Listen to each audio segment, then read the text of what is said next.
I pledge allegiance to the flag of the United States of America and to the republic which stands one nation under God, indivisible, with liberty and justice for all. My understanding is we have no public comments. Is that correct? All right, so we'll start out with buildings and ground, and it looks like we have a presentation from Train from Mr. Anthony Visa and Mr. Andrew Odell. Will give us some information on LPC and LMS chillers and boilers. Go ahead. Thank you. Good evening. I'm Andrew Odell. This is Anthony Visa. I'm an account engineer for Train Company. Anthony's a account manager for Train.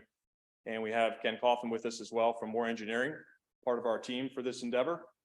And we work for the manufacturer of this equipment, Train. You may be familiar with us. We provided equipment for many years for your district in different capacities, different projects, also services. So we're happy to have the opportunity. This is not the most exciting thing maybe behind what's behind the walls, but it's very important. This is providing really the lifeblood of your heating and cooling systems, the hot water and the chilled water that run through the buildings and then provide heating and cooling to the terminal units that are throughout the building. So we've been working on this for about a year with the team, and this is the result of that effort. So why now? You can see this is these are 30-year-old systems. ASHRAE is the guiding organization in our industry. They estimate 20 to 25 years life expectancy for this equipment. So you have exceeded that life expectancy. You've done a pretty good job maintaining it, but it is time to get moving. Also, we have added capacity. Your two schools we're talking about, LMS and LPC, both have future capacity needs. So we've addressed that. So it's a way, because these systems are very large, very long lead times, and they are quite costly. The decision was made to begin this process with these core systems, and then the renovations come later. But we built that anticipated capacity into this project. So you have, yes. When you talk about capacity, how much capacity could you? Yes.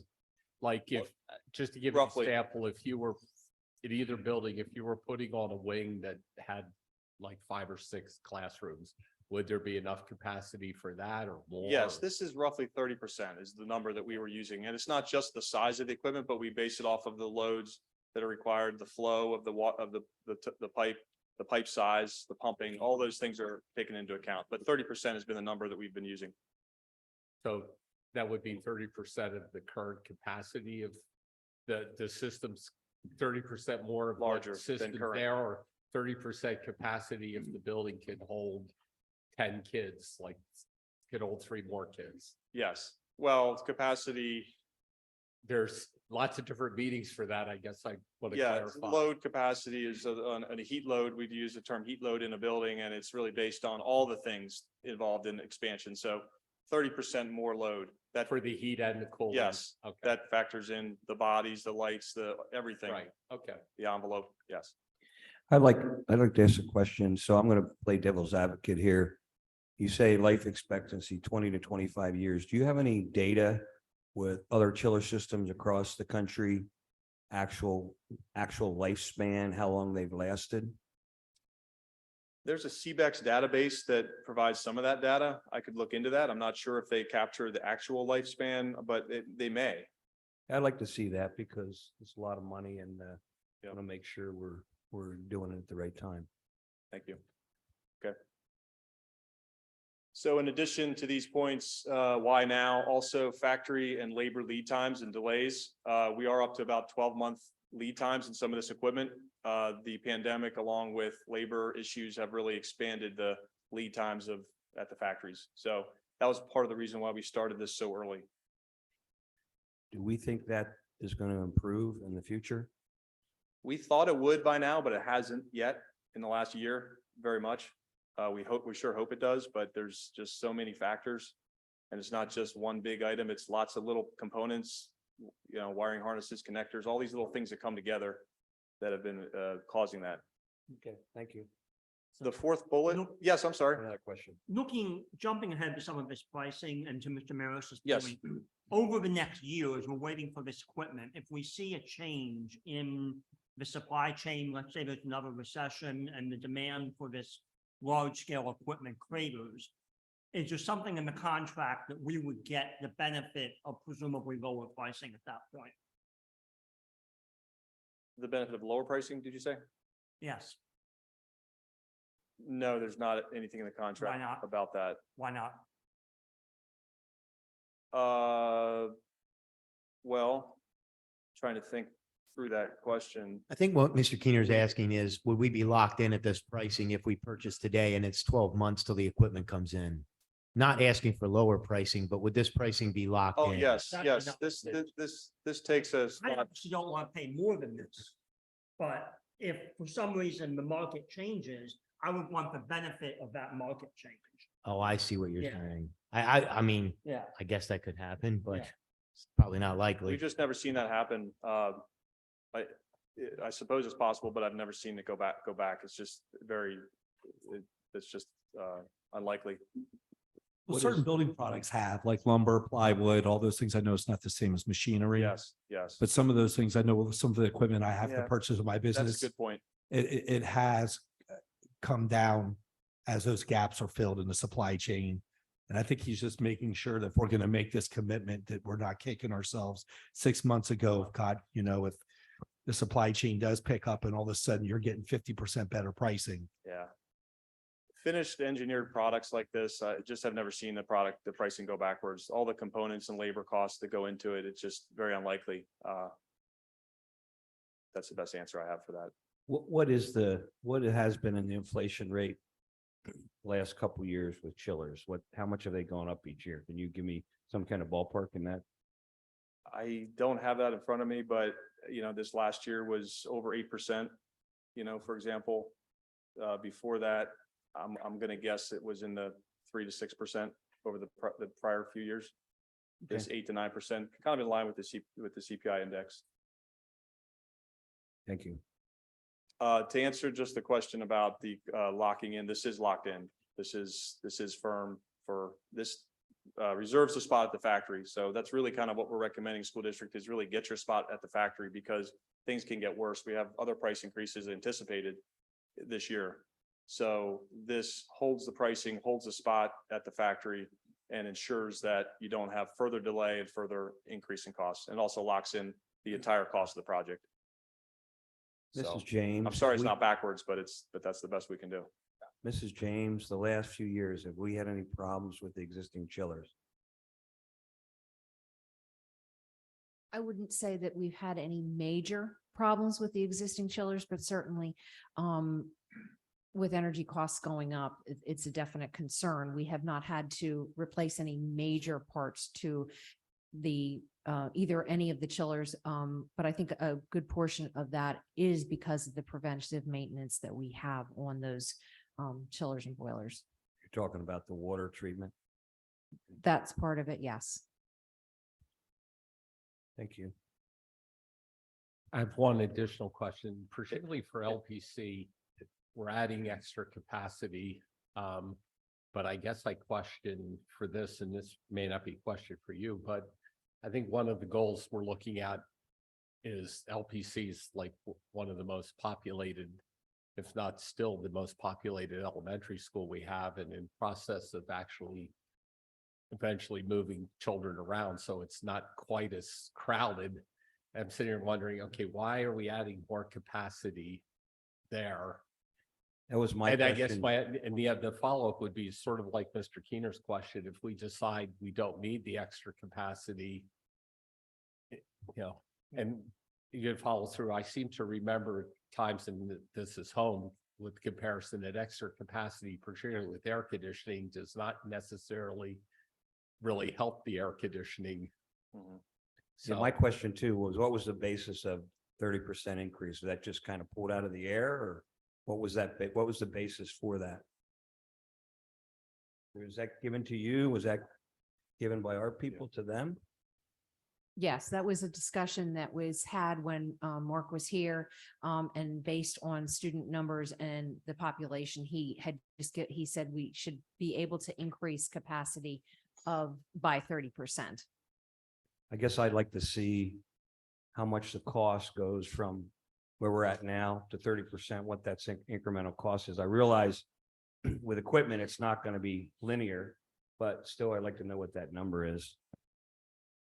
And I guess, at least for LPC, the follow-up is why we're adding 30% capacity, because again, it's the most crowded elementary school we have in the district, and I sure hope we're not putting more kids in there.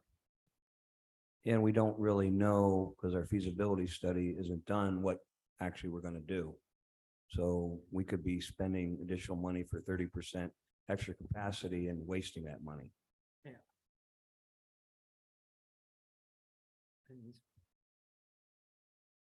And as I'm looking at, and I don't want to jump ahead here. Yep.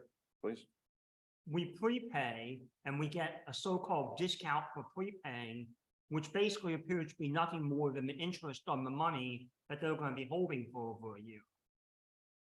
I mean, at current interest rates. Are you to the next slide? Are you going to the Yeah, next slide? I'm jumping ahead. but- Yeah, let's wait till they Yeah, get there, but okay. we'll address that. I would also point out, as far as the system, the end of the life of the system, this is R22 refrigerant, the current refrigerant. That is 2 generations removed from the actual current refrigerant standards.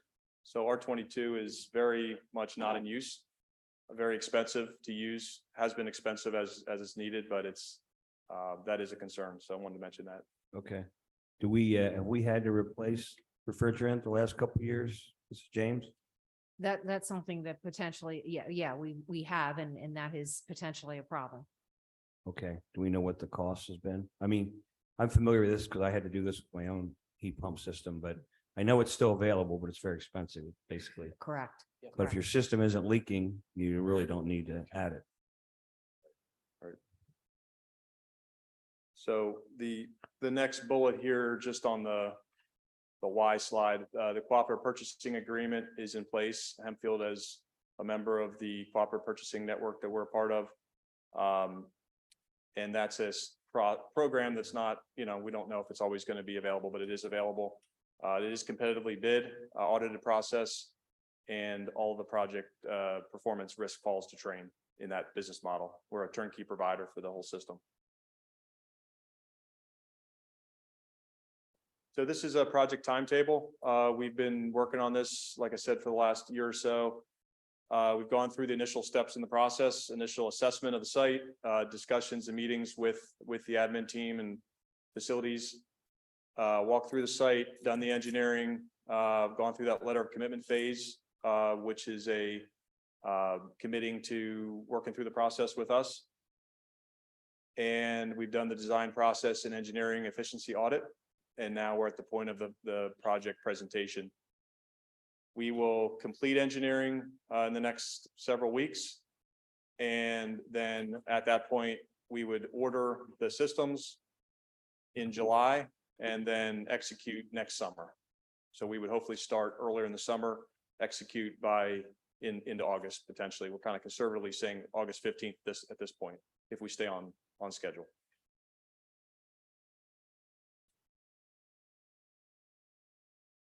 So if it's okay to summarize the scope of work, and please interrupt to ask questions if you need to.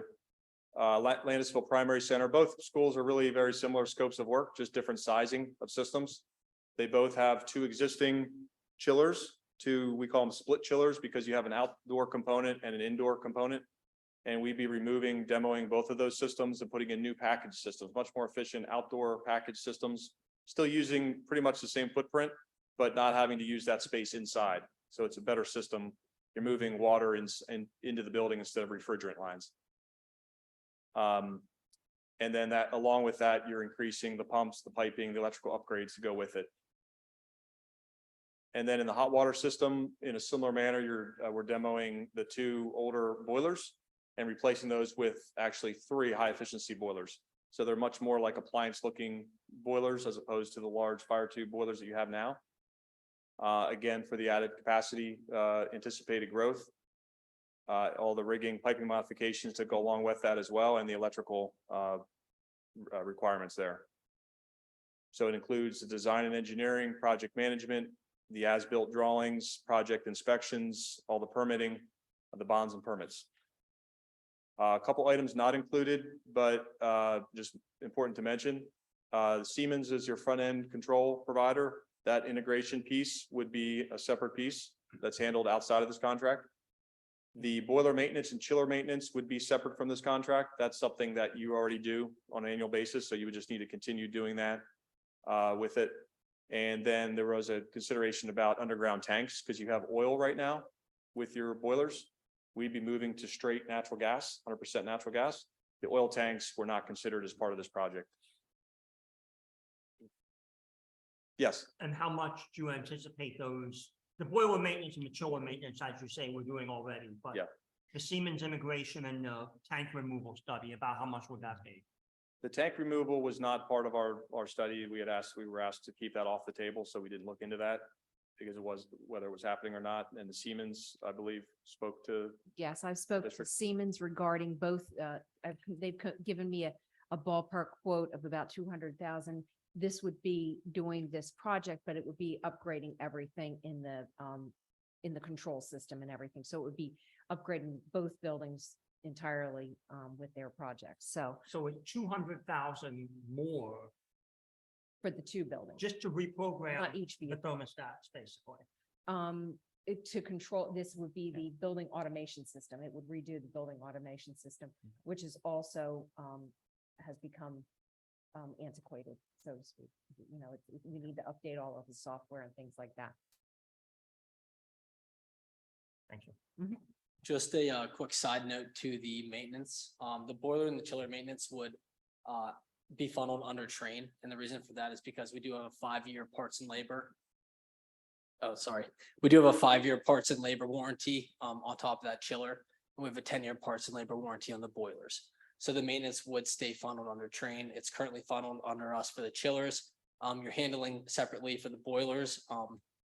But due to the amount of risk that we'd be taking on, we do want to make sure that they are adequately taken care of.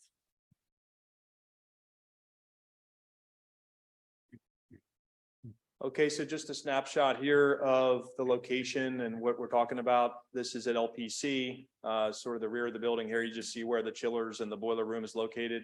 The boiler room and chiller room are right inside the building there next to those outdoor units. And then those are just little pictures of the existing systems.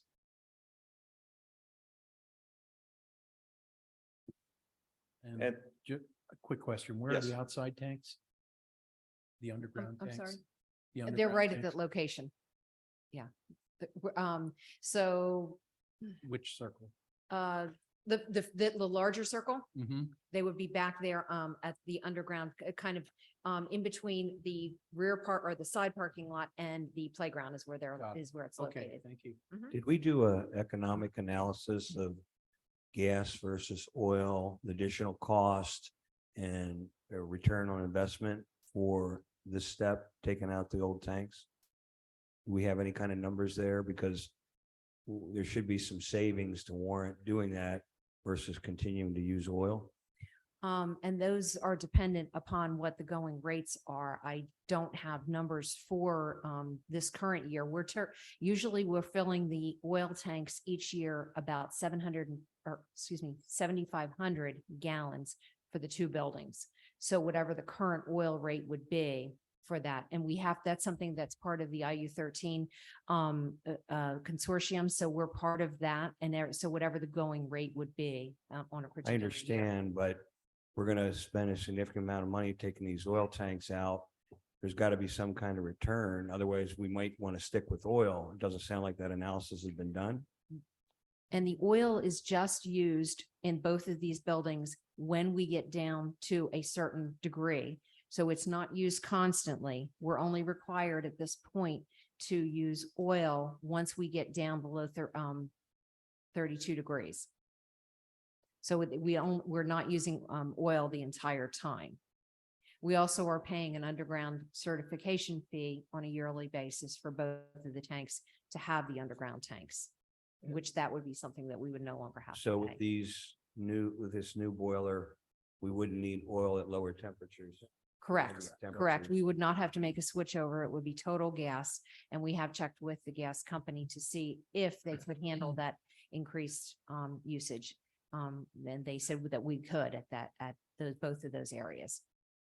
Mrs. James, if my memory is correct, we would also make some savings on the electronic savings or the electronic monitoring program that we have for our gas and oil tanks on all of our properties, because at least these would be taken out of circulation. Correct, Okay. correct. And then this would also mitigate any future EPA issues we may have That's with correct. the tanks potentially leaking. That's correct. Yeah, the ground would have to be tested around them to make sure that there are no leaks, Correct. and which we are unaware of any at this point. But the ground would have to be tested. and Right, then but they would be every year removed. they sit, there's additional risk. That's the certification for underground tanks that we're paying. Thank you. How old are the tanks? They're also 30 years old. I just think there should be some financial numbers run on this, just to make sure. Do new boilers ever still use oil, or is that old? The old That's way? old technology that they Okay. don't use. We did crunch some numbers, maybe not exactly what you need, but on the last slide crunches some of that. Yes. And I think we might have been a little light on the oil savings, but we can circle back and nail that down. We did do some number crunching. I mean, I understand oil's not as efficient. I just want to make sure we're taking these tanks out. It's probably going to be a significant cost. Actually, I think oil's higher BTU, so saying not as efficient. I don't know if that's correct. Am I not correct about that? No, a boiler burns oil. It costs a lot more than gas, pretty sure.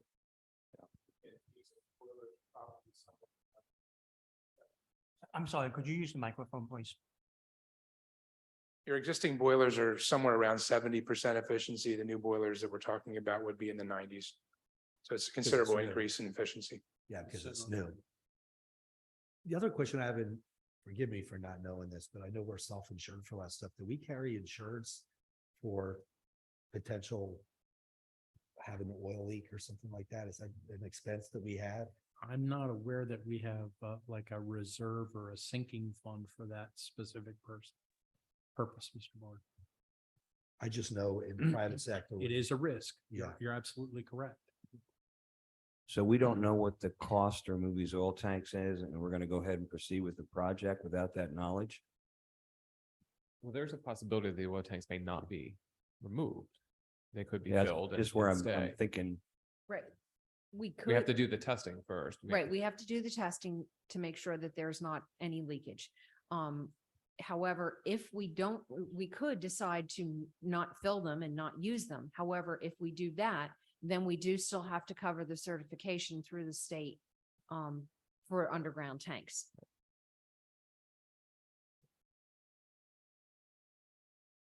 And that would be even if we had them disconnected and filled, then you still have an underground tank and you still have to pay for the certification. If you completely remove all the oil out of them, you still have to do that certification every Yes, year? yes. What does that cost every year? I don't have that number off the top of my head. I'd have to check that out. And I'm sorry, you said we do or do not have underground environmental remediation insurance? We're self-insured to the best of my knowledge on that issue, Mr. Key. Or stuff like that? Yes. We're self-insured for environmental remediation? I don't believe that we have insurance coverage for environmental remediation. Okay, Mrs. Hall. It is you know? not typical in today's marketplace. And when it is available, if it's available, it's extremely expensive. I've never heard any discussion around it. Years of building and grounds. Nor have I in my 40+ years of experience. EPA related matters are typically done at your own risk. The only reason I know is because we looked into getting tanks put in and Right. there was a significant, actually the newer stuff though, they don't even put your tanks in the ground anymore. It's like double walled and it's above ground with a concrete barrier. And so, but there's an insurance cost for what you're talking about. Yeah. If we might not have. I think you're right, Mr. Bard. That's been my experience and I've own property and still own property where we did remove tanks. Keep going. Okay, so the next school, the middle school, very similar scope of work. 2 chillers being replaced with 2 packaged larger chillers.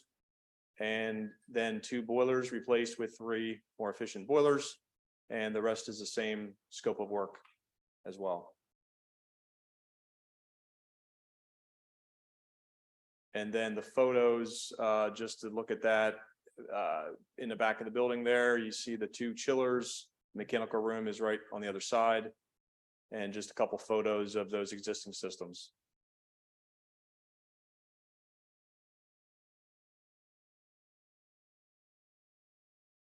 This is just a summary of some of the, we call new scope items. When we started this process, there was just some unanticipated changes that we ran into through the investigations.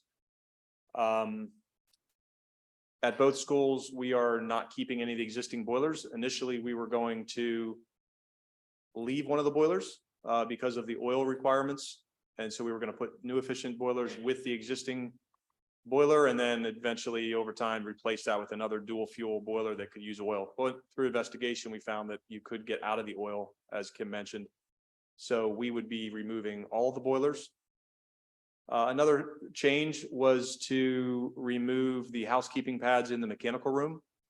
That is where the existing indoor units are placed. And so that wasn't considered initially, but it was a request to add to the scope. We will remove those pads. So the district has more room in the mechanical, in that mechanical room to do other storage, other work in the room. So that's a nice adder. Also, we're replacing expansion tanks and air separators after more investigation. Those are just some of the components. We are also adding the 5-year parts and labor on the chillers and 10-year parts and labor on the boilers, as Anthony mentioned. That is what we call bumper to bumper. It's really just all the components, including the labor for that period of time. We've also increased the chiller sizing a little more even than anticipated, because after doing the investigation and the engineering, we found that the flows required were actually exceeding the capacity of the existing system. So we had to bump the chiller up a little bit, which also increased the required capacity of the electrical service and the mechanical system as well. We also had to move the fence because of the chiller increase. So the fencing at LMS had to change, just additional scope. And then again, we mentioned about the wiring and the feeders to go with those chillers. Just mention these items because through the process, we started with a certain scope, a certain budgeted amount, and we ended up changing a little bit. And that's why we had a little bit of a change through the process. Can I ask a question? The warranty says requires maintenance with Trane to qualify. What does that mean? Well, that requires a maintenance agreement, and it requires the by Trane to get that full coverage. You're not required to do service with Trane by any means, but to get that full coverage warranty, we require a service agreement with us. And what's the cost of that? The chiller agreement currently, I want to say, is about $5,000 per school. And the boilers in the same ballpark, $5,000-$6,000 per school. Per year? Yes, For the total or per year? per year. And how much are we saving that? I mean, Versus where you're paying now. Well, you're paying that now with us, with the chillers.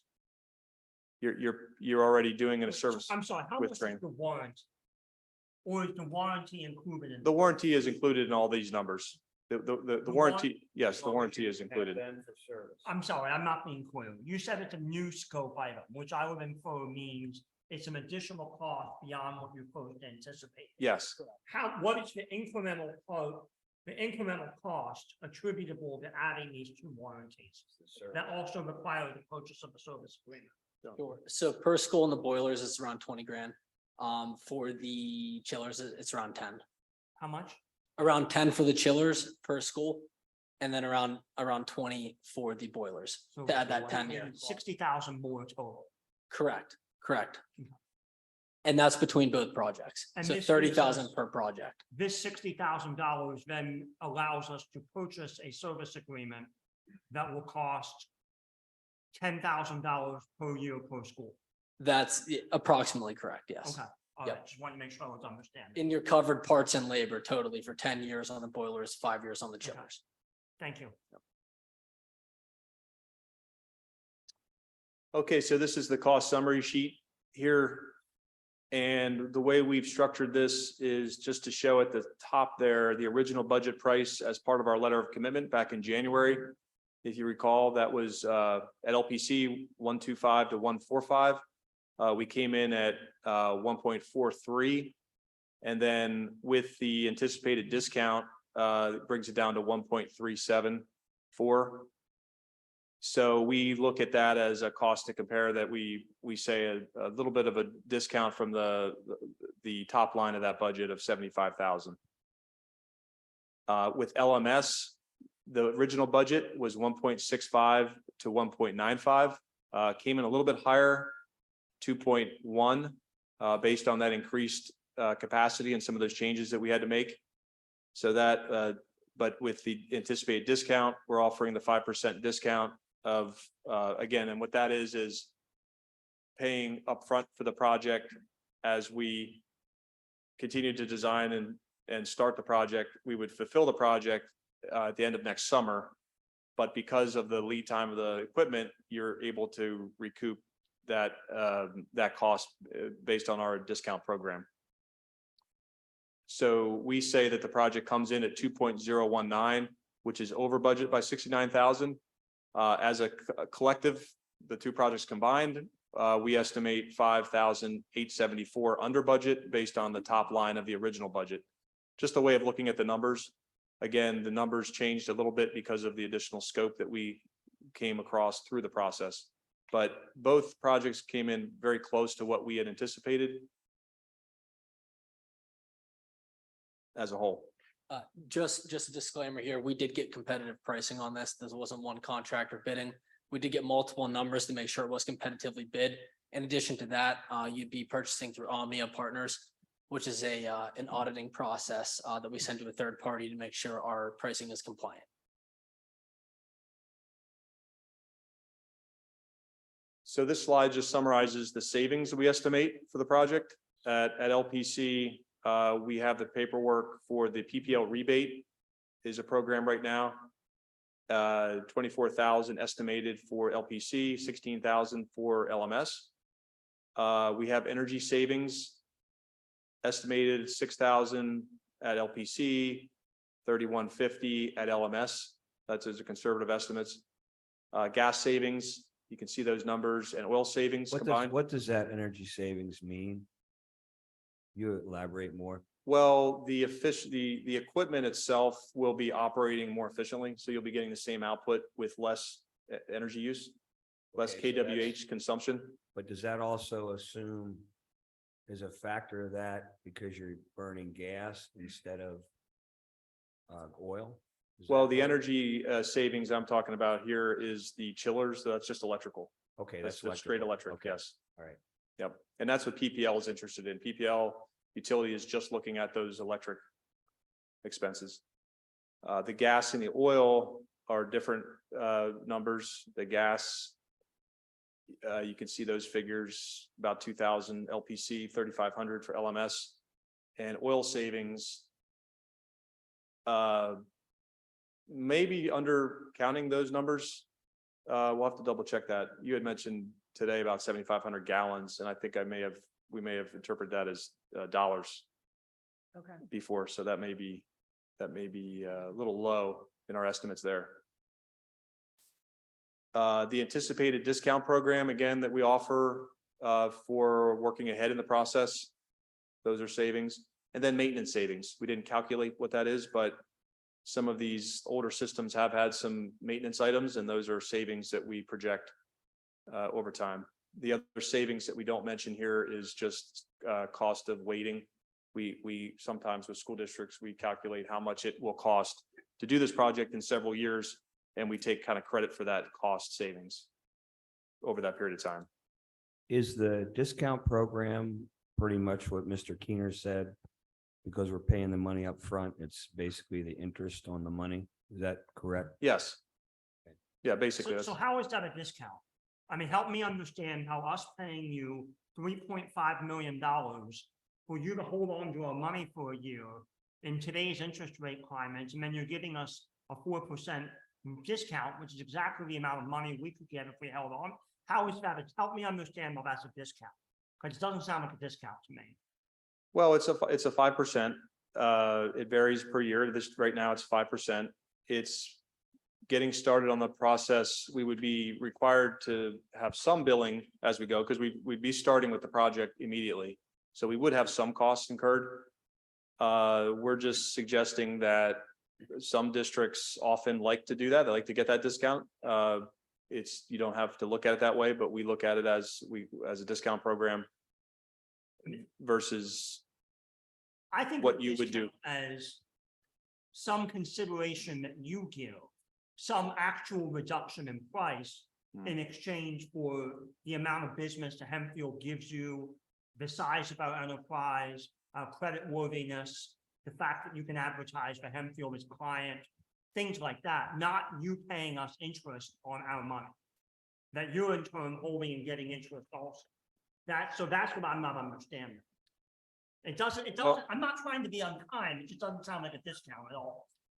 I guess the question is there an option to pay I for the mean- equipment when it arrives, or is that not an option? Is there an option to buy the equipment? We save the interest on the money, but buy the equipment, but pay for it when it comes to Hempfield. Oh, yeah, you don't have to sign up for this anticipated discount program. Okay, And not at all. No, it's just something that often districts take advantage of this, so that's why we offered it.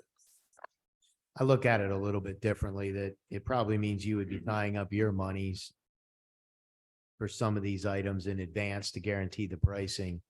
And so by us tying up our money to do that, you can provide a better price. So maybe I'm simplifying that too much, but is that an accurate way of Yes. looking at it? I think we're Yes. dealing with splitting hairs and semantics here around whether it's a discount or it's a savings to us because we've fronted the money. Yes, Is that accurate? yes, it is. Yep. Thank you, Justin. yeah, and a lot of times in private industry, not all the money is paid in case there's problems and the firm has some leverage. So, you know, if there's problems here, we already paid you the money up front. I'm not saying you won't fix them, but if there's any issues, it gives the school district a little more leverage. And some districts, for that reason, some districts do propose doing like a 70-25 or 70-30 or 50-50 different arrangements. Most have been doing 100% to get the full discount, but we can work out any scenario that you would desire on that point.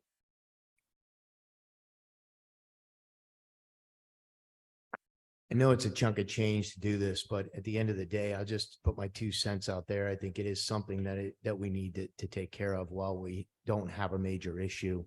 And I do believe, that the buildings are in a good enough shape that we're not looking to tear them down anytime soon. If we were looking at doing a major project at any of these buildings, I would suggest we do this with that project.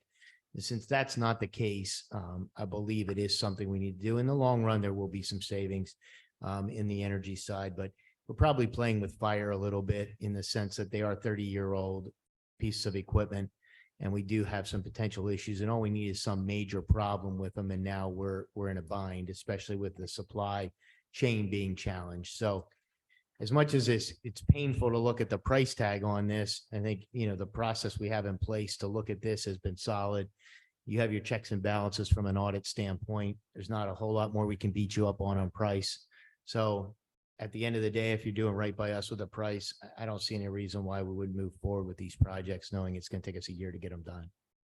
I would just mention one other point about the sizing. The sizing, if worst case, if it's oversized, if it's larger than maybe you increase the capacity by 20% or something like that.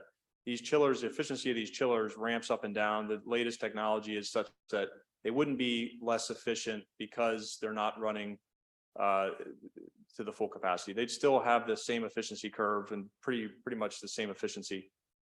The cost difference would really be not significant. It would be the electrical upgrade at LMS would be the factor, probably largest factor there, but the, yeah, just wanted to point that out. So I guess still my concern with the capacity is why do we need it at LPC? Again, we have a building with almost 600 kids. I hope the plan isn't to make that building larger. So this is more for, sorry for the administration part. Part of me can understand for LMS. But again, and my understanding too is, again, this is just based on what I've read about home air conditioning and stuff.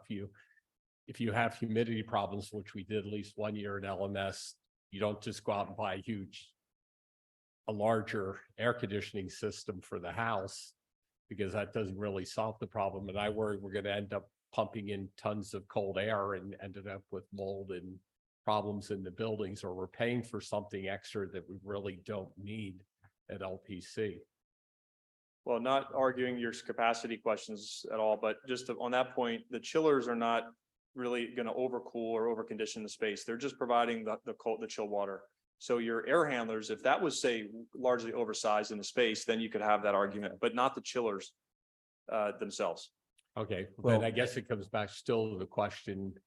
Yeah, so part of the challenge through this, not only from the feasibility study piece, but looking ahead, are we planning in an effort, if we have to do something in a building, do we have the capacity to be able to do that? And we've known from the last go around where we were told we had capacity to be able to expand, and we then learned we didn't. And so through this process, trying to make sure that in the event we need to, we have the capacity without going outrageous on it, that if it has to expand at all, then we're not gonna have to come back and say, now what, are we gonna have to add on, or what does the whole new unit look like? Because we're not gonna be able to add on and extend it. So it was to try and go at a reasonable level to at least think ahead in the event we need to. Mike, before you came in, we started a discussion on the 30%, and I tried to find out what the basis of that.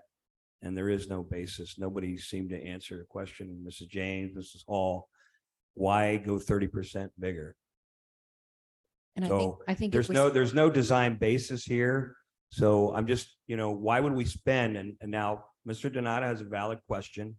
Why would we go 30%? Oh, we're going to spend that extra money, but then we find out we don't need it. Is that really best use of the school district's money? And I guess to add, I'm not qualified to say if we need these or don't need them, or how long they're gonna last. That's not my area of expertise. But I recognize fuzzy math when I see it. And there's a lot of fuzzy math in this presentation, especially this so-called discount program that really isn't a discount. And there's some other questions around the value of the service contract versus the extended warranty.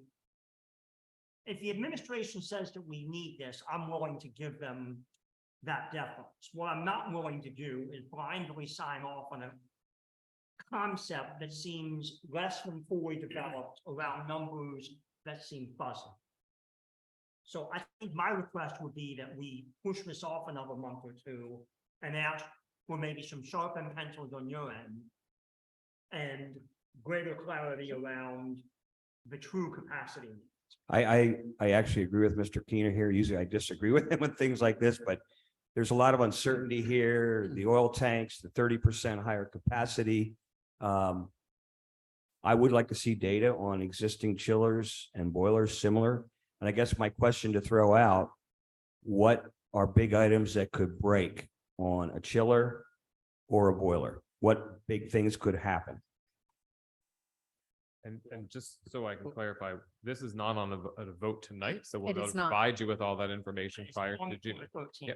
But the timetable has it happening pretty fast. And I agree with Mr. Keener. We need more details on a lot of these items. And the only reason the timetable has it happening faster is just because of the length of time that it takes to, length of time it takes to get the items in. And, so, and because of the time frame in which we would be looking to get the work done, we have a short window of opportunity of next summer. So that's why we would be looking for a shorter time span. I understand that, but time span doesn't matter if you're not making the right decision and doing Correct. the right thing. So if it has to be delayed to make the right decision, so be it. One point about the 80-ton, the chillers at LPC, those existing chillers from our service standpoint, our service providers, along with Hempfield, had felt that those chillers currently are very taxed, basically at their limits. So that was part of the decision process on why those were sized the way they were.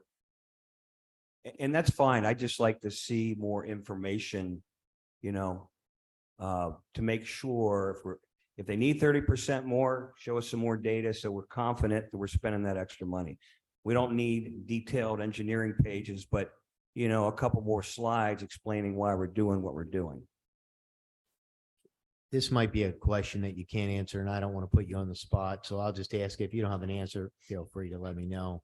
Do we know how much the 30% increase in the capacity is actually costing us? A lot of times when I think most of us know this, when you're doing a job and you're doing all the work, hitting the increased capacity doesn't cost a whole lot more. If you had to go in and rip and tear it out and put a higher capacity unit in later, that will cost you more. I would also suggest, and I'm no expert, but I have a little bit of common sense that, and please correct me if I'm wrong, that a unit that is functioning at probably not capacity all the time will typically last longer. Is that true in a case like this? Where if we, in other words, have a little bit larger unit that's not running as hard every day, it will tend to increase the life of it. I don't want to put you on the spot with that, but in general, is that accurate or not so much?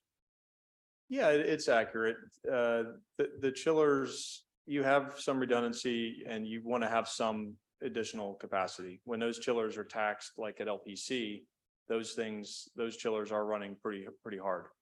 To answer your question about the cost, we had looked at it, but we don't have those numbers with us, but that's something we could easily, I did bring that up previously. Yeah, and I think maybe that would help some of you understand. And my suspicion is in the big scheme of the project, it's not a lot Yeah. to go a little bit It's not larger with linear. capacity. In other words, the 30% more is not going to cost 1.3. They'll probably be 1.1, 1.15, something like that. I do recall that LMS there was more required LMS to go to the larger chillers than LPC. So Yeah, it looked like you had some things you had to upgrade, including the wiring and other things, and that did run the price a little more. Yes. Now, boiler probably doesn't really make a difference like a chiller. Very, It's not I'll say, going yeah, 70%. pretty minimal. Yeah, and you're just slightly more capacity in the boilers, but the boilers, they really step up. They have actually I think a 19-to-1 ratio of capacity. So it's very large modulation with the boilers. My concern about waiting even 2 months, to be frank with everyone on the board, and I know I'm 1 out of 9, is that, I don't know what your pricing is going to do in that amount of time. I mean, if you can guarantee us pricing at this level for another month or so, and we want to go through this, I'm fine with that. What I don't want to do is be foolish in moving so slowly to save a few $1,000s that at the end of the day, we stay at 30% capacity and now the prices of everything have gone up, or we've had to do extensive maintenance on the current systems that we have. So I just think we have to be careful of extending this out too long. I happen to agree with Mr. Wogelmuth on this matter, that the timing, I think, can be very valuable. And in terms of increasing size, I'm not sure it's as much as just improving the overall capacity. It's a matter, I think, of over the 30-year time frame, efficiencies have improved dramatically. So you're getting some gain here no matter what. Okay. And correct me if I'm wrong, what we're dealing with are two coexistent systems here, because both these elementary schools have geothermal fields in them. Is that correct? Mhm. And the chillers are used to augment the chilling capacity of the air conditioning systems. Well, not these schools. Other Not schools these are schools. geothermal, but not these schools. These schools are not. Okay. One of the points I wanted to also reiterate what that Mr. Vermeerski had mentioned was what we want to be really careful is if we're going to decrease the capacity of these units, what it will cost if we then turn around and find out now they're not capable of handling maybe an addition, or they're already struggling and Got it. now they're not So capable. the chillers here are used exclusively for the cooling capacity of the buildings Yes. and the heat exchange in the buildings. Okay, does everybody understand that? It gets a little confusing with all these elementary schools we had. Honestly, I wasn't sure if these two had the Mhm. geothermal fields or not, and they don't. So that's why the chillers are of so much importance to us. So having that increased capacity, I think, is necessary by default. Because our summers, our falls, and our springs have been getting warmer and warmer and warmer. I mean, that's a fact of what's going on. Switching over to gas from oil is, I think we can all agree, there's some benefit to that. And I believe there's a lot of efficiency gains to be made by that in and of itself. And I agree with that, but I'd like to see what we're actually going to save. It would be good to see those numbers in dollars, not just kind of a summary, but how much are we going to save going to gas from oil and versus gas, oil, straight gas? The other question I have is, the previous question I asked is what could fail in our existing system that would take the system down and be, take the school down for weeks? Is there anything in the chiller system or the boiler system, boilers that could do that? Just That could not be repaired? the anticipated discount for both the buildings, the total cost for this is about $3.4 million.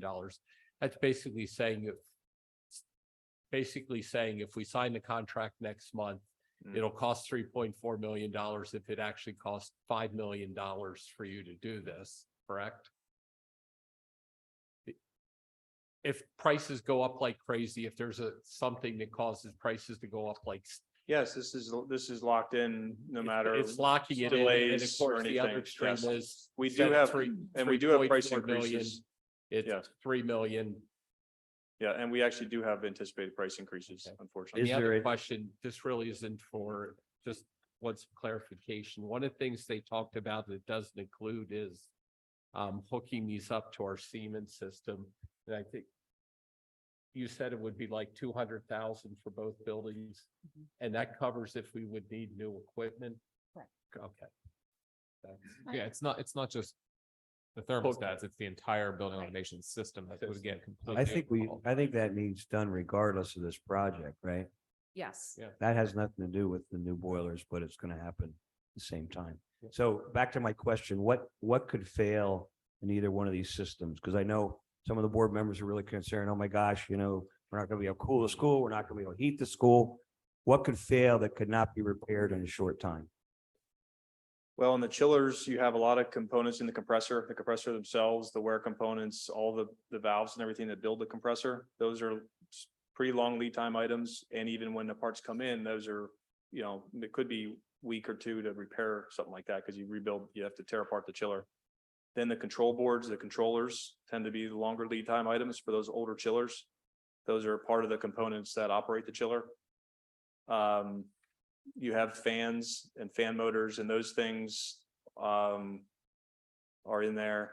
The boilers, I would say the controllers, burners, burner can fail, different things, a lot of components in the burners. The chillers would be a longer lead time than the boilers, but you have a number of components that, to answer your question. Do we keep any spare parts for either chiller or either boiler? In this, I mean, even if you get a new boiler, a new chiller, you probably have some spare parts for critical items, right? There might be fan motors or something, but nothing of nothing substantial. I have a question. If you could just refresh my memory. Didn't we have to replace chillers in Centerville Middle School? Yes. Was that 2 years ago, 1 year ago? That was the tower, the chiller towers that we replaced. It was 3 years ago. I don't, I don't remember. So, and is, 2020. Okay. So, 3 years ago. and is Centerville primary on it doesn't have geothermal, does it? Centerville Primary, I mean, elementary, I'm sorry. Yes, that's It is geothermal. geo. Yes. Okay, so what was the age of the chiller tower that had to be replaced at Centerville Middle School? Trying to keep all those schools straight. I believe that was around 20 years, what sticks in my head now. A tower is a little different than a chiller Mhm. in that you don't have compressors in a tower. Towers are much more prone to corrosion just by the result of what they are with the air exchange that goes through that. So they generally have about a 20-year life cycle. With chiller, you get a little bit more life cycle out. The ones we're talking about at these two schools are both air-cooled chillers. 5 to 10 years So they're a old. little they're less, Mhm, lower amount of life in an air-cooled chiller than would be a water-cooled chiller. mhm. There's a lot, it's not just an easy answer is what I'm trying to tell you. Two different things. Okay, so if, I understand all that, so what we have in the Landisville Middle and the two schools, they're older, what happens if we have something die, that can't be repaired, can't be replaced, which was I realize it's different equipment, but a similar situation that happened to us in Centerville.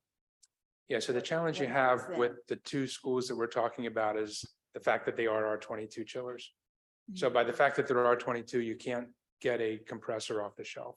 So you're gonna have to do a rebuild, you're gonna have to find a used one, you're gonna have to do something like that to put it in and getting running, which is your biggest risk. If a boiler were to fail and you lose something with the burners, there's generally, you can find parts, you can find a way to get it going. It's the chiller probably is your biggest risk if you lose a compressor, because you would have to replace the compressor. And the cost of that is pretty substantial. So in your expert opinion, is this system going to last another year before we can get a replacement done? That's an impossible question to answer. Could Um, last I- 5 years. What I would tell you is you are, right now, they are beyond the typical average life cycle. All right, thank you. So that does not mean it's gonna fail, but that means that on average, they last, the numbers that are thrown out, they're about 20 to 25 years. Of course, thank you. So with all this discussion, with a new boiler and or new chiller, you recommend getting some spare parts with those when they come in new? Is that part of this package? Your parts and labor are covered, right? What's that? Your parts and labor are covered. No, spare parts. Do they recommend that they come with some spare parts if something fails 5, 10 years down the road? Well, it's possible you could want to stock parts, but we stock all those parts. So with chillers and equipment that's active, these boilers and chillers that are actively current products, we stock all of those major components, those wear components. So you could, but we would say you might not need to, because it would just be kind of on the shelf down the road. So maybe 10 years down the road, that'd be the time, because then they become. you If it can't get them becomes anymore. obsolete, yes, that is important to consider. And just following up on Mr. Donato's question with the contract, you're saying that you guarantee this price. So if something happens to some components in your systems, skyrockets, and you're going to lose money with us, you still guarantee the price? Train's going to lose money?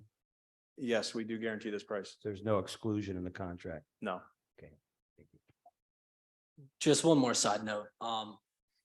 If one of these do go down, there's a possibility that if you did want cooling in the building, that you'd incur a rental cost, which is a $1 per month amount in order to get the required airflow throughout the building. So there are additional costs if, on top of what Ken was saying, the parts, so say a compressor goes down, you got to pay to get the compressor in.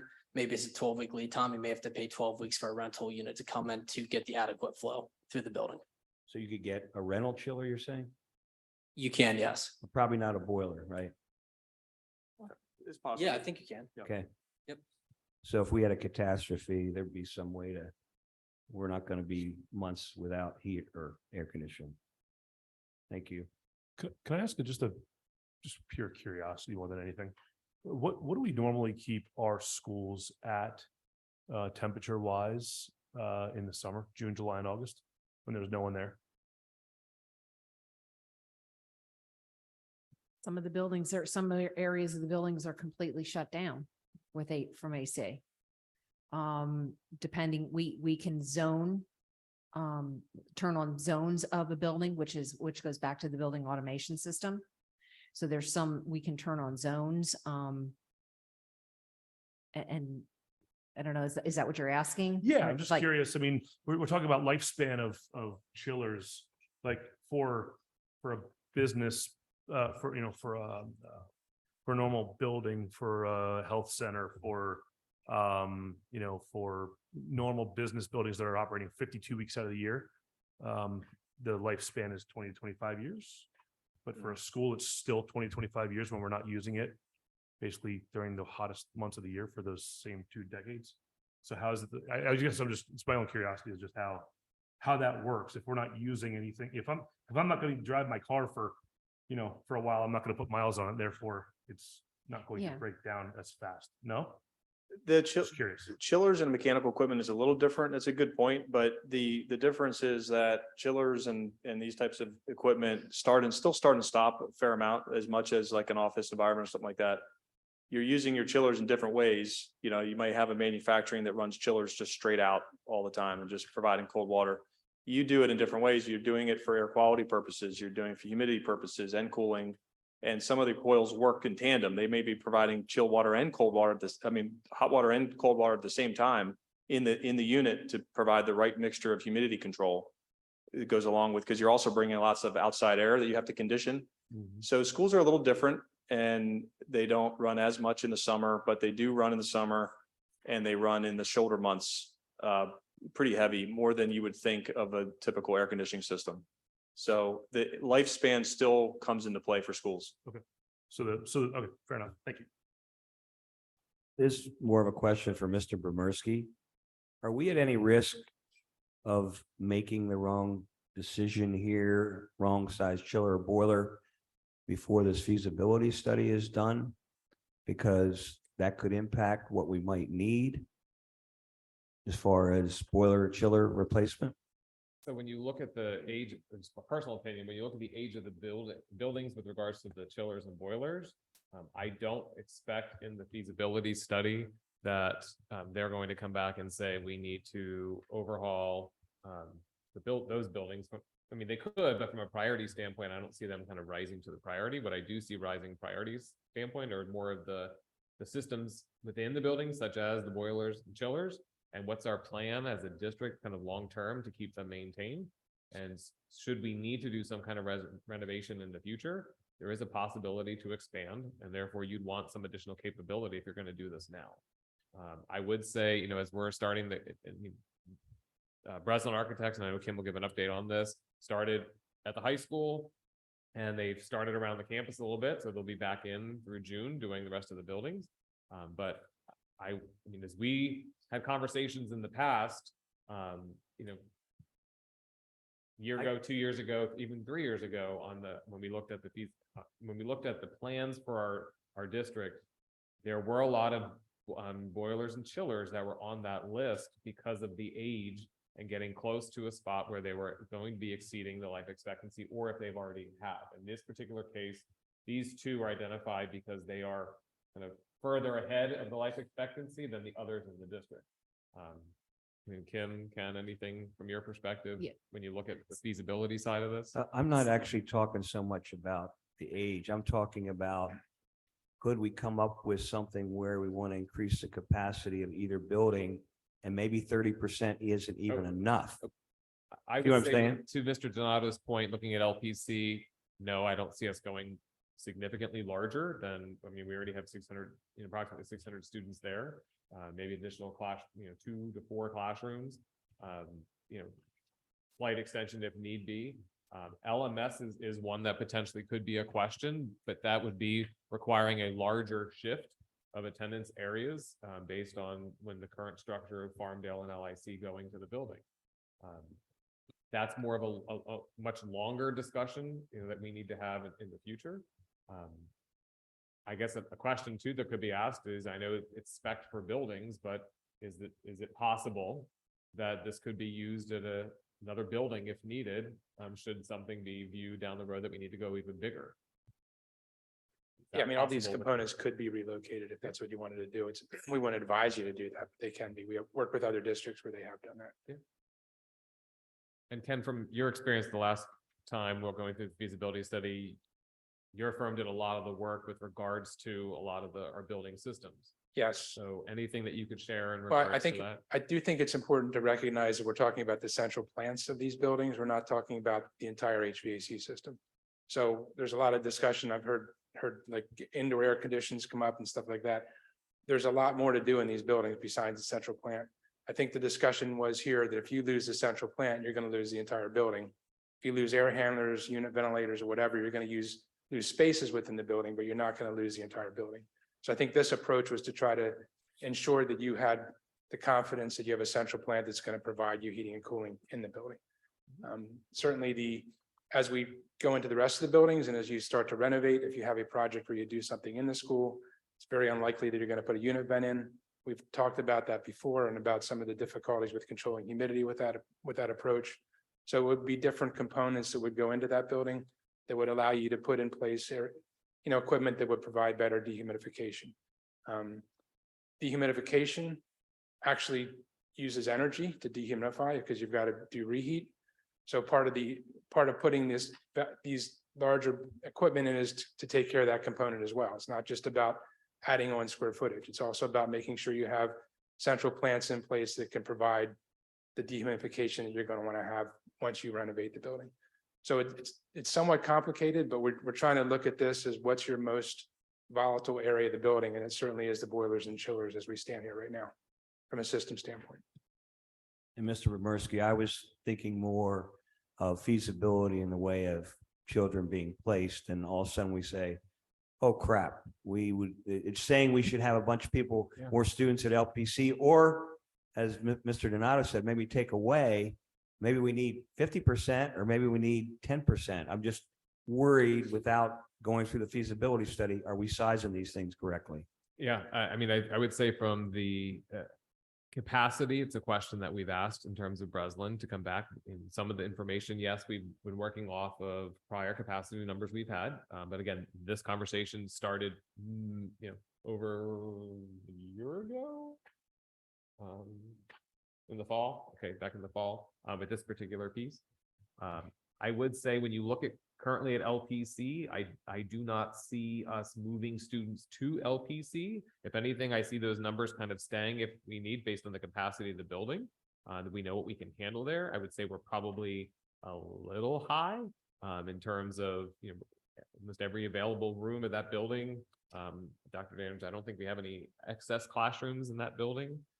Because we moved actually pre-K counts to LIC to open up a class due to growth in that building. When you look at LMS, the current structure of LMS, could we have more students coming to LMS? Yes, that would require students splitting at their elementary schools at this point. Because it would not make sense to have LIC go somewhere else, given the close proximity. And if we were to shift schools, then you actually have students from one elementary passing one middle school to go to another. So if anything, that potentially could be to kind of offset a little bit of the growth at Centerville Middle School. But unless we're going to add on to that building at LMS, I don't foresee us going, well above. There is a possibility to extend at LMS. We do know that based on the last study. And we would not be adding a significant amount of rooms to that building, nor would we be adding to kind of the central part of the school. It would just be classrooms off of the wings. Okay, So- yeah, I just want to make, I would say that, yes, there's a possibility that we could be doing some shifting around, but our goal is to minimize that. And so as we look at new developments, we're trying to also look at, do they need to go to this school? Can they go to another school that's still, close proximity? And is that a better avenue for us than starting to split neighborhoods or currently, schools that kids are currently attending? yeah, because prior to COVID, we started getting into this, so we're going to move kids Correct. around, but then things kind of totally changed. So Yeah, and it's we've not- seen a big shift since COVID. Our elementary capacities based on current modeling, and we've shared that back in January, I believe. Everything, maybe 8 to 10 years out at Farmdale. And there may have been one other building where we kind of maybe get into the red around 94, 95% of the capacity. But other than that, what we've seen as a result of COVID is we actually have capacity now in our elementaries, and we're starting to see that the increase in enrollment is actually hitting our high school. It's not actually as much at the middle schools. That we see a lot more kind of turnover there. We are actually seeing more students coming to the high school who are not part of our middle school program in the last 2 years. And so our current freshman class, I believe, ended around 620. And that was about 40 to 45, maybe even 50 more Of course, students. that kind of makes sense because they're just moving on up. You know, So, yeah. Landisville was relatively flat the whole Flat. way out for 10 years Yep. in the last study from January. so is there an outside chance? I think Justin, you mentioned maybe 30% costs very little because the labor is going to be the same. It's going to be a little bit more. Maybe we need 50% for the LMS and 30% LPC. I don't know. I just want to make sure we do the right thing. We spend the money. That's probably not a hard calculation for you guys to do, right? Do a 50%, 30%, 1.5, 1.3, and 1.0, just to see what the cost is. You mean from a cost standpoint? Yeah. Yeah, no, we could run. And I think if you come back to the board with that, it'll help ease everybody's Yep. concerns. Maybe a lot less than you think. We can provide that. We can work with them, and Mrs. James can work with them, and then we'll provide that in board news. And candidly, I'd like to see some more aggressive pricing overall here. Yeah, I think the thing with the service contract and the Yeah. warranty, maybe a little bit more details, a few more tables to just make sure it's kind of fuzzy right now. On our proposal, we'll have everything detailed, and I guess it'll be a condensed format for you. The idea here is kind of a more open-ended discussion to hear kind of what your thoughts were. But we can absolutely quantify all that on the proposal for you. Excellent. Any further questions? Thank you very much. Appreciate your time. Thank you. Don. Thank you for the time. Appreciate it. Thank you.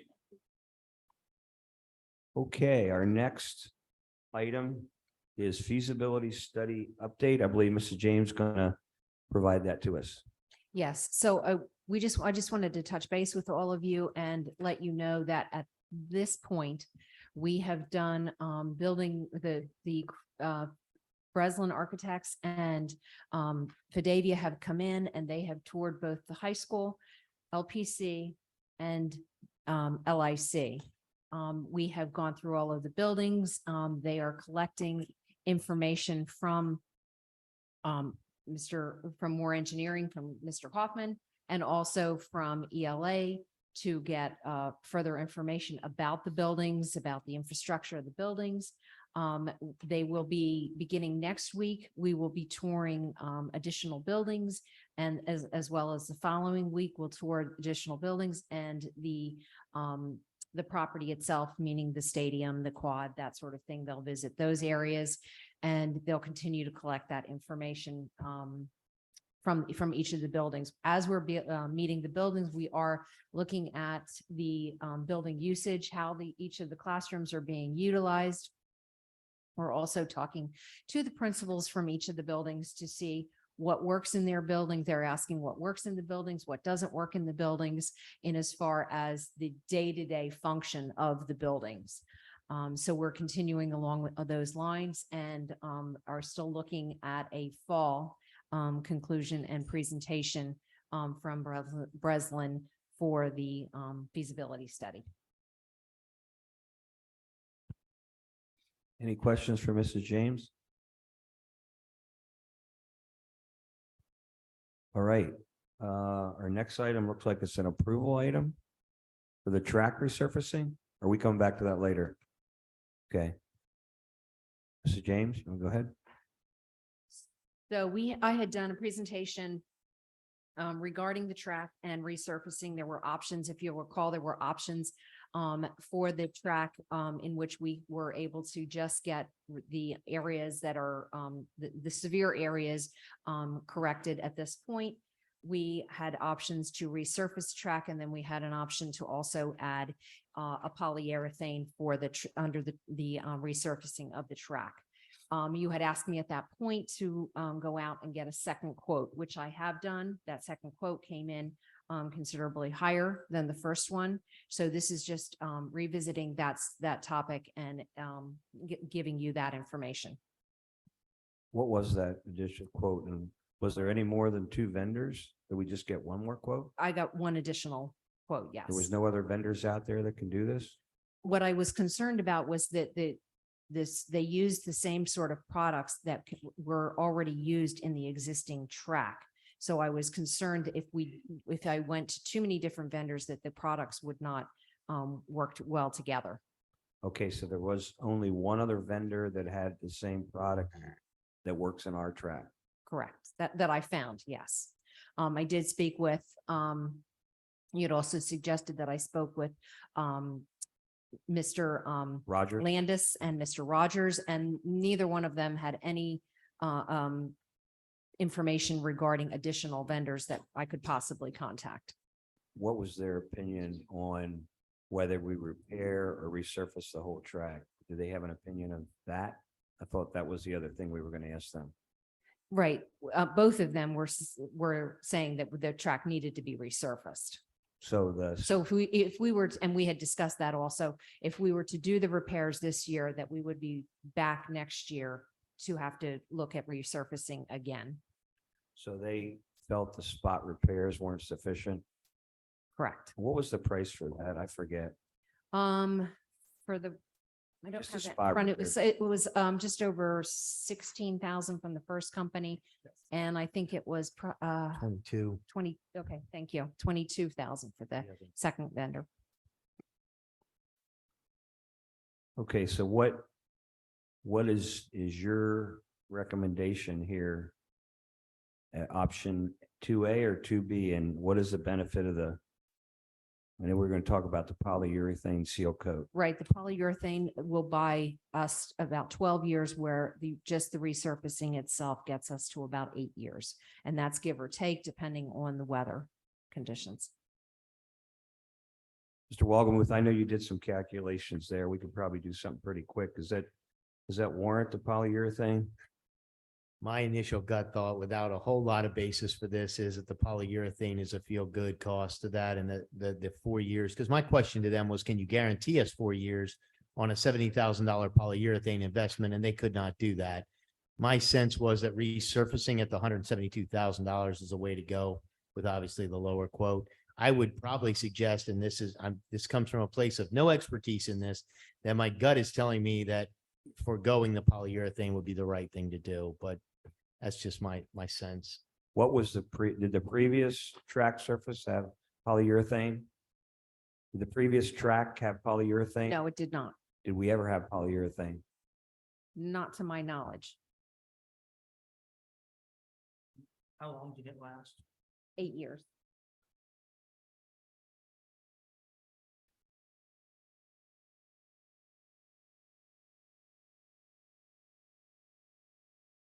If there was a substantial amount of life given for that $70,000 beyond 4 years, I could understand it. But when you look at that and I do the math, you're at $140,000 for 8 years.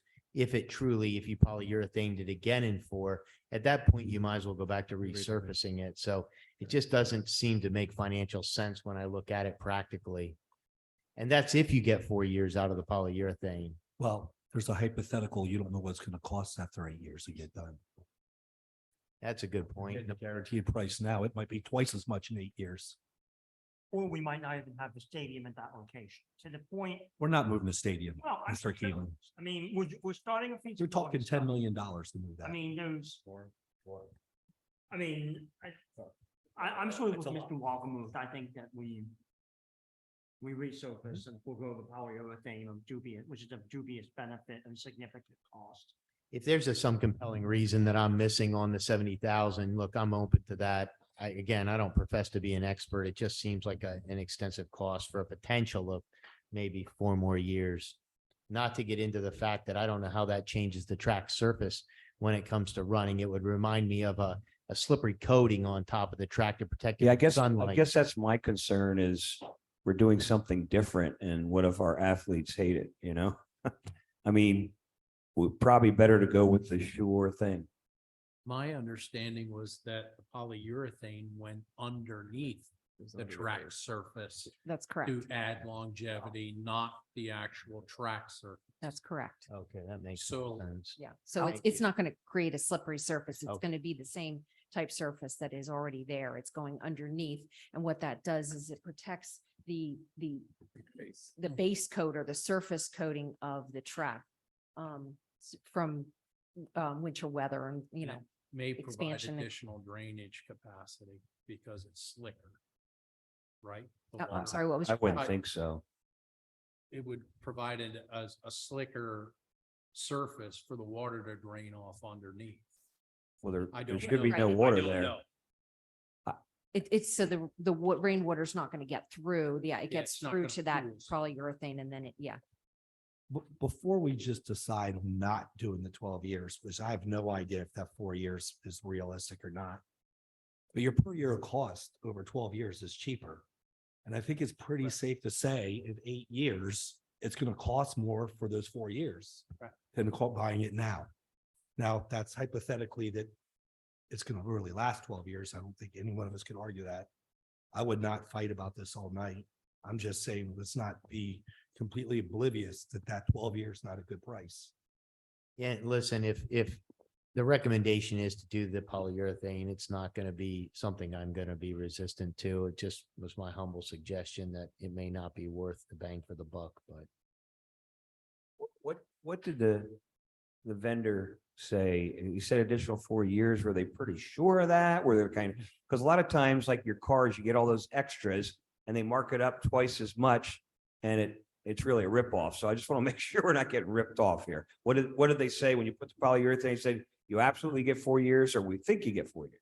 Well, they're trying to sell us something. So of course, they're going to say you're absolutely going to get 4 years out of it.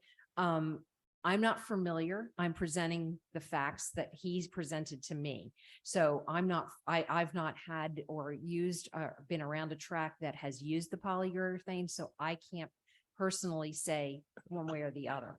I'm presenting the facts to give you an option. I guess being a runner myself, I don't understand how something underneath improves the wear on top, because the wear place you said the worst wear was like starting positions. It's surface wear from guys running on it. The polyurethane, I don't see how that helps on that wear to me. We haven't had it before. This was just an option that was, so again, we wanted to just bring forward, it was an additional option of, while they're saying it, it is just a potential. There is no guarantee that it will last another 4 years. So at a minimum, our recommendation is we need the track resurfaced in its entirety and not in pieces. So that's why option 2, it was the first option, but they did come back because at times we've received the question, is there anything we can do to prolong any kind of work coming back? Well, this is something that could potentially prolong some work. So it isn't anything we currently have. So at a minimum, option 2A is what the recommendation is. All right, Mitchell, I move that we approve option 2A. I second that motion.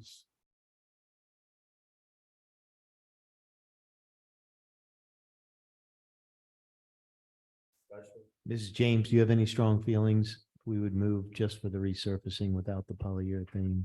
I do not, because I don't have any previous experience with using it. I'm only going by what the vendor is telling me.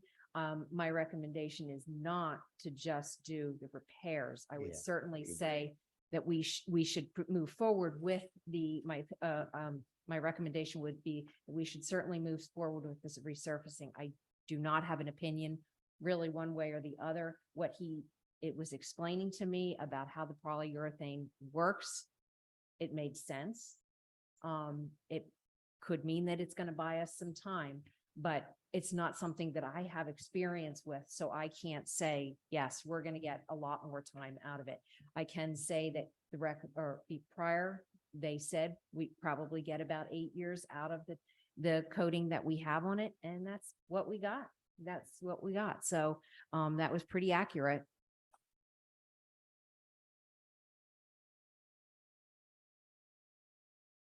Any further discussion? Okay, all those in favor? Any opposed? Okay, thank you. All right, I believe that concludes our buildings and grounds. Do we want to have a short break and then come back to finance? It is already 6:35. We take a short 5 minute? Is that all right, Mr. Mauer? 5 minute break? 5 minutes.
finance meeting to order.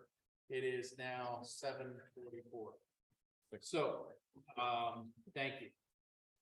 The first item on our finance meeting, I will direct our discussion to Mrs. Hall, who will present to us additional information on finalizing our tax increase.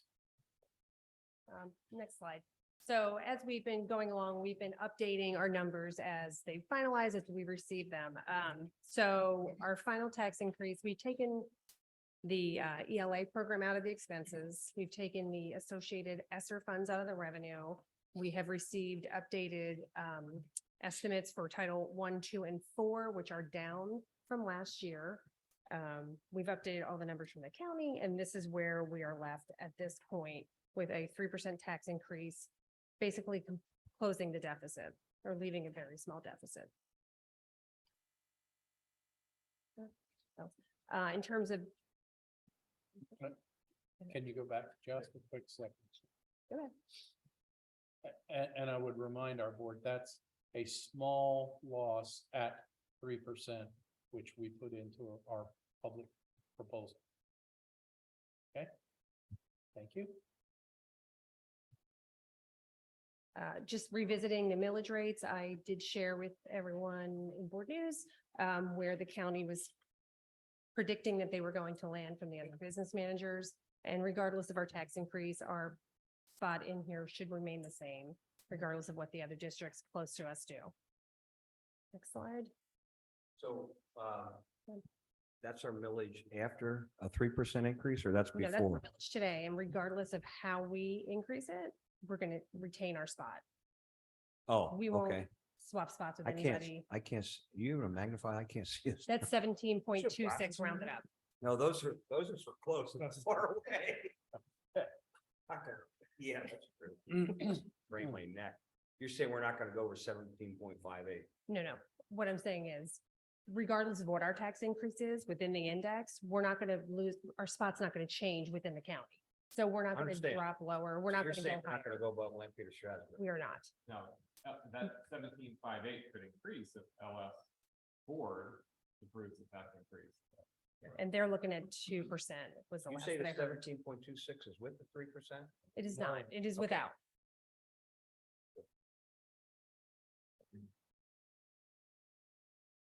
And I'm sorry, Mrs. Hall, forgive me if you just answered this question. Is this with the proposed increase? This- No. this It is chart? not. It is our No. current This is millage current. rate. Yeah. Oh, thank you. So I do have a question. My understanding is we have some predicted natural growth, probably about 1 million. Does that doesn't factor into the millage though, is that correct or not? Well, no, the fact isn't true. How much? How much money we have, but Sure. does that change our millage? No. Okay. In terms of next steps, tonight we would need to finalize what our 2023-24 tax increase would be for adoption at the June 13th board meeting. Next slide. So here are the tax increase scenarios. Last time we spoke in April, there's some discussion between 2 and 3, so I've broken it out in the 0.25% to give you an idea of what that would do to our deficit and to the average taxpayer. Take a look at that. And that includes the 5 million It does. going to cap reserve. So if you take that out, you'd actually have a surplus for all those line items, right? You would. From close to 4 million down, let's see. Be 4.7 million for the 3% and what, 3.9 million with the 2%, is that right? So with, I'm just taking 5 million. sure, with 0, you'd be a little over 2 million. Okay, With 3%, you'd be 4.7. okay. And that's without any money from the state, correct? Correct. And what did we get this past year? I know it's no guarantee. How much additional? is Yeah. it? Oh, 1 Just guess. 1.2 Okay. And that's because there was additional basic ed as well as special ed, correct. And we did not file for exceptions. We did not.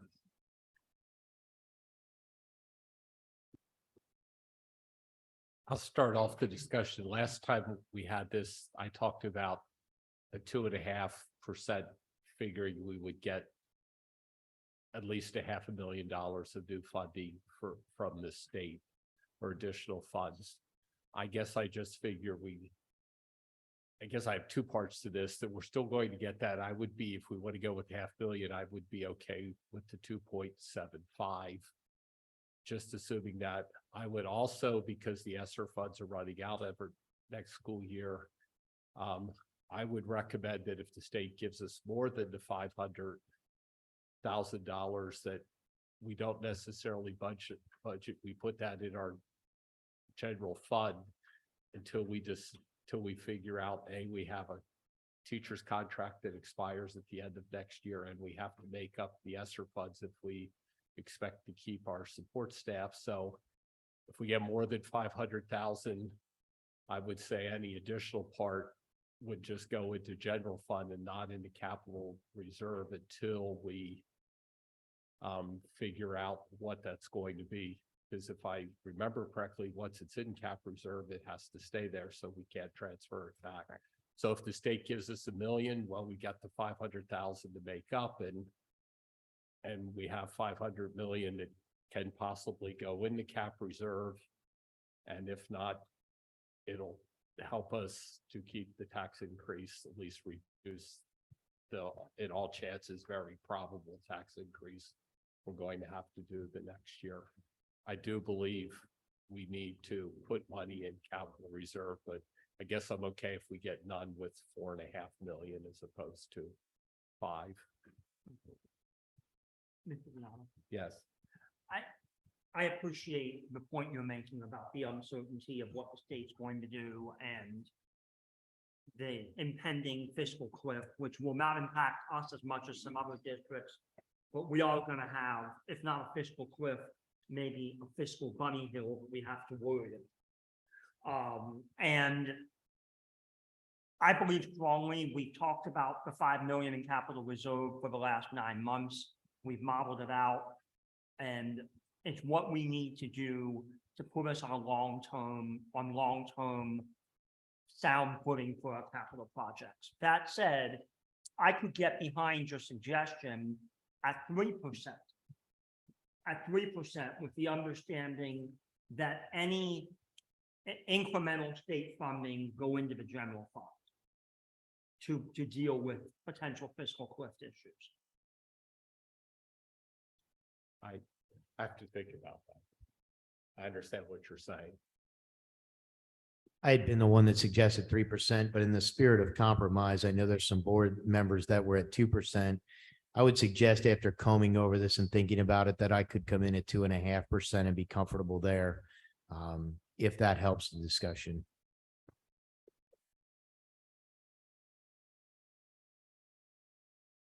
With 5 million and just running a deficit?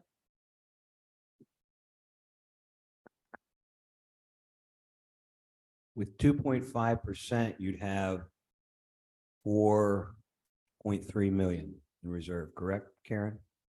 If we got If- state money. Yeah, or you could run with the deficit and any additional state funding could be applied to close that off. I mean, 4.3 million, 5 million, insignificant.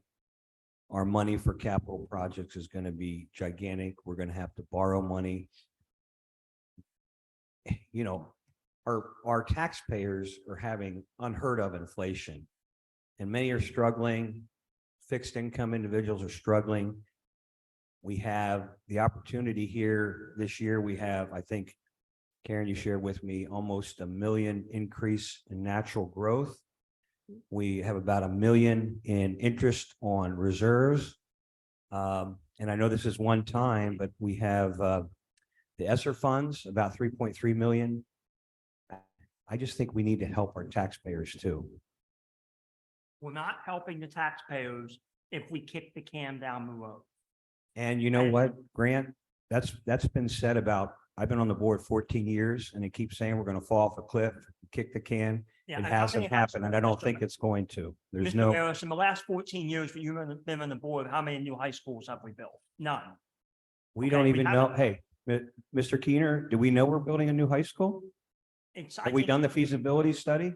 Do we know what we're gonna have? We don't. I would much rather start planning. We're gonna have to do something.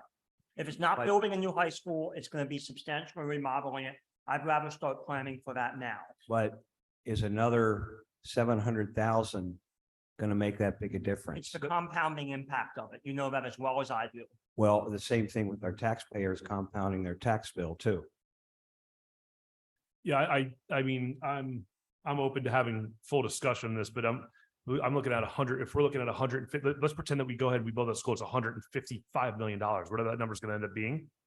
I'm not gonna sweat the 698 grand or whatever that, I mean, if we're talking a mil, 2, 3, 4, I mean, like now that's something more significant, right?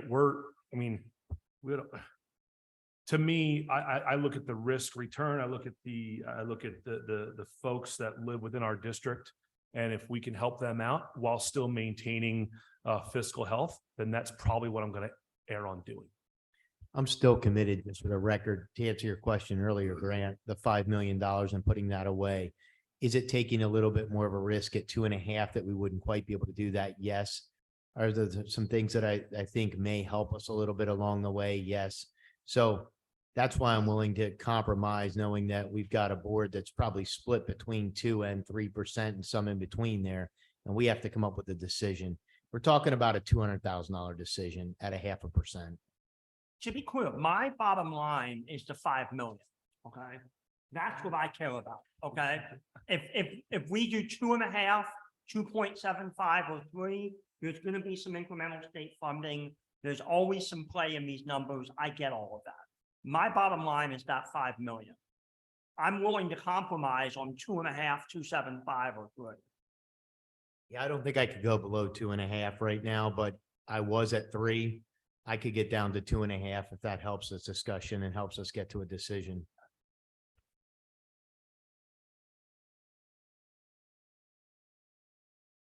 You guys are gonna think I'm out of my mind. I'm one of the ones that 2%. I just am for a lot of reasons, right? And I know that I'm not the only one, because if you want to get to that 5 million, you're only 300 grand away. When we take a look at potential state funding now, which we know is not guaranteed, your crystal ball is broken, so is mine. I get it, right? But if we look at a mill there, 950,000 roughly on organic district growth. We look at another $1 million of projected interest on reserves. We're at 4.7 million, if my math is correct. We ain't far from 5. That's at 2%, Mr. Keener, and everyone else. That's 2%, right? So if we want to, so where can I land? I'm happy to compromise, but I also want to make sure that we are very, very vigilant on what we do and the reasoning behind why we do it. Yeah, and I also want to highlight, to your point, if you were to come up to 2.5% from where you are, you would be looking at a taxpayer increase of $17 a year. That puts it in perspective pretty quick. On the average home, it's 200,000. I recognize Mr. Barr is going to tell me, well, that's just the average price of the home. I get that. So I'll just highlight it from the start. You're talking about a $200,000 home, not a $750,000 home. So you might double that $17 and it now might become $40 or $50 for that individual for a whole year. You break that down, that's about $1 a week. And I would add to that, if you can afford a $750,000 home, you can afford 3 large pizzas. Unfortunately, when you take those numbers and that little bit and you take it over 10 years and it compounds, the people that are struggling to make their tax payment and on fixed incomes, it does become a big deal. Yeah, I mean, right now, if you, and we've all probably read similar articles, it depends on what article or what source you read, you know, you're talking anywhere from 2/3 to 3/4 of what population right now is working 2 jobs. They're working paycheck to paycheck. They're starting to skimp more and more. I mean, I can tell you I'm one of them, right? I mean, in the last couple of years, I've started to feel the pinch more than I ever have, right? I'm not worried about $17. I'm not even worried about 34, but I can tell you that, you know, there's a lot of people out there that probably are. And it's not about the $17. Let's be clear. It's about the principle of it, right? Who cares about $17, right? It's about the principle of it. What are we here to do? So just, again, I'm willing to compromise. I just want to make sure that we are heard on making sure that we are thinking about the 52,000 people that are in our district that are paying taxes.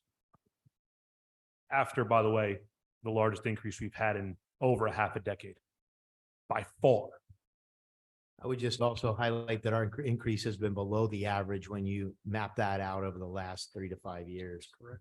And I don't want to change that trajectory too much in one fell swoop.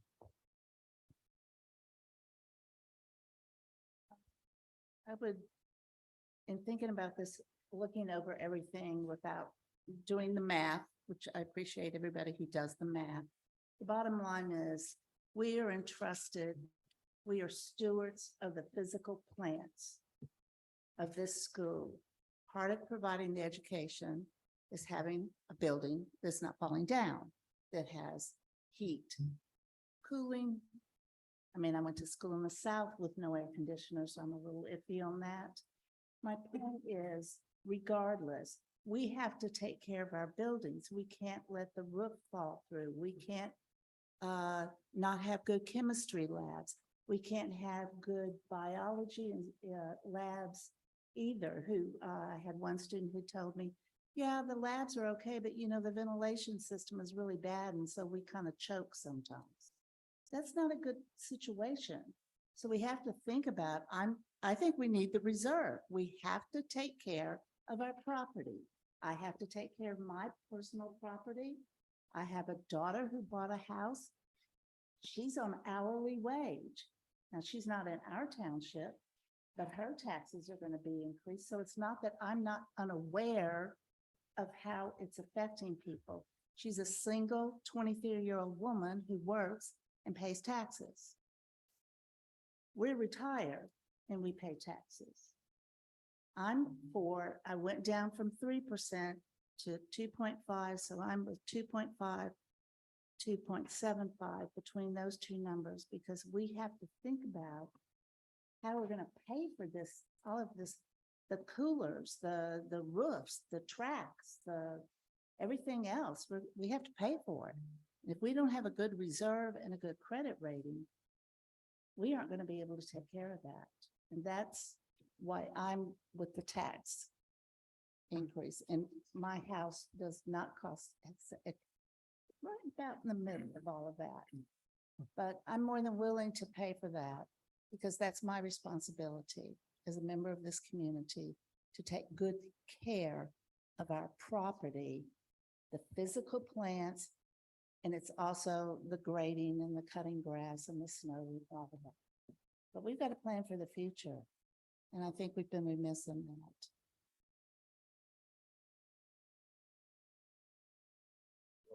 I think we're in different places, but we have to be able to compromise to come to a decision. I don't, if it's too early, stop me, but I'm willing to make a motion to move this to the second level of discussion, whether that gets voted down and we have to go another direction. But I would make a motion that we approve a 2.5% tax increase. So fiscal year. We're not 20. Yeah. Approving anything. I just Oh. need final guidance. You don't need approval? No, Not I just tonight. have final guidance. We need the 13. number Approval on tonight. The 13th. Oh, We need my the number apologies. tonight. all right. need Well, to I need to know Number when- tonight. where we're well, at. I won't, number I to be won't defined. make it as a motion. I'll just make a suggestion that we come to a consensus that we run with a 2.5% increase and that we compromise from where some of us are at. I'm willing to compromise. Would I love a 3 maybe, but at the end of the day, we need to come to a decision. And I think that's a fair place to be. I would be okay with that, with the things that if there is additional state money, it goes to balancing the budget. And I'd also say if there's additional money for that, that does not go into capital campaign or capital reserve until we figure out where it goes. So if if we're lucky and get $1.2 million, we have another $500,000. Mr. Donato, I just want to make sure I'm understanding what you're saying, but I think I want to agree with you, but I want to make sure I know what I'm agreeing to first. I'm going with Mr. Wagaba's 2.5%. I'm agreeing to that with the thing that if we get any state money that goes to close the gap for the 725,000. Okay, but first, and then if we get more than that, then that goes into capital reserve. No, that goes into general fund Okay, until, but we get the 5 million. Yes. That's in the budget. That's in the budget that way. Okay, okay. Okay, if we get additional money, as my example, if the state would give us 1.2 million, my feeling should be that's fine. That extra 500,000 goes into general fund until because again, we do have the support staff that needs to be. We have all that funding in the teacher's contract that we need to see where that goes before we freeze the money in capital reserve. You're suggesting not putting more than 5 million in capital reserve and locking it up there, correct, Mr. Donato? Yeah, I would even be okay to get, go up to the 7%. 7%. No, I don't think we could quite, You are supportive of the 5 million that's planned in the budget. Right? Even if it means running a deficit to do it. That's what I'm trying to get at. Mr. Grant, Keener, what is so magical about $5 million versus That's 4.2? what we modeled out. Yeah, I never agreed to that, by the way. Well, okay, well, I can't So help. I just don't understand what's so magical. It's 4.2, 5 million, and we're talking $100+ million. What is so magical about 5 million? It's part of our strategic plan, as I understand it. That's not my question. My question is, why are we quibbling over $700,000? Frankly, Mr. Mayor, we could ask you the same question, okay? I mean, we just have a fundamentally different view on this and that's. No, but you keep saying my bottom line is 5 million. Well, I understand if we had a project that was going to be 5 million and we needed the 5 million versus 4.2, but that's not the situation. We're going to borrow most of the money for these improvements anyways.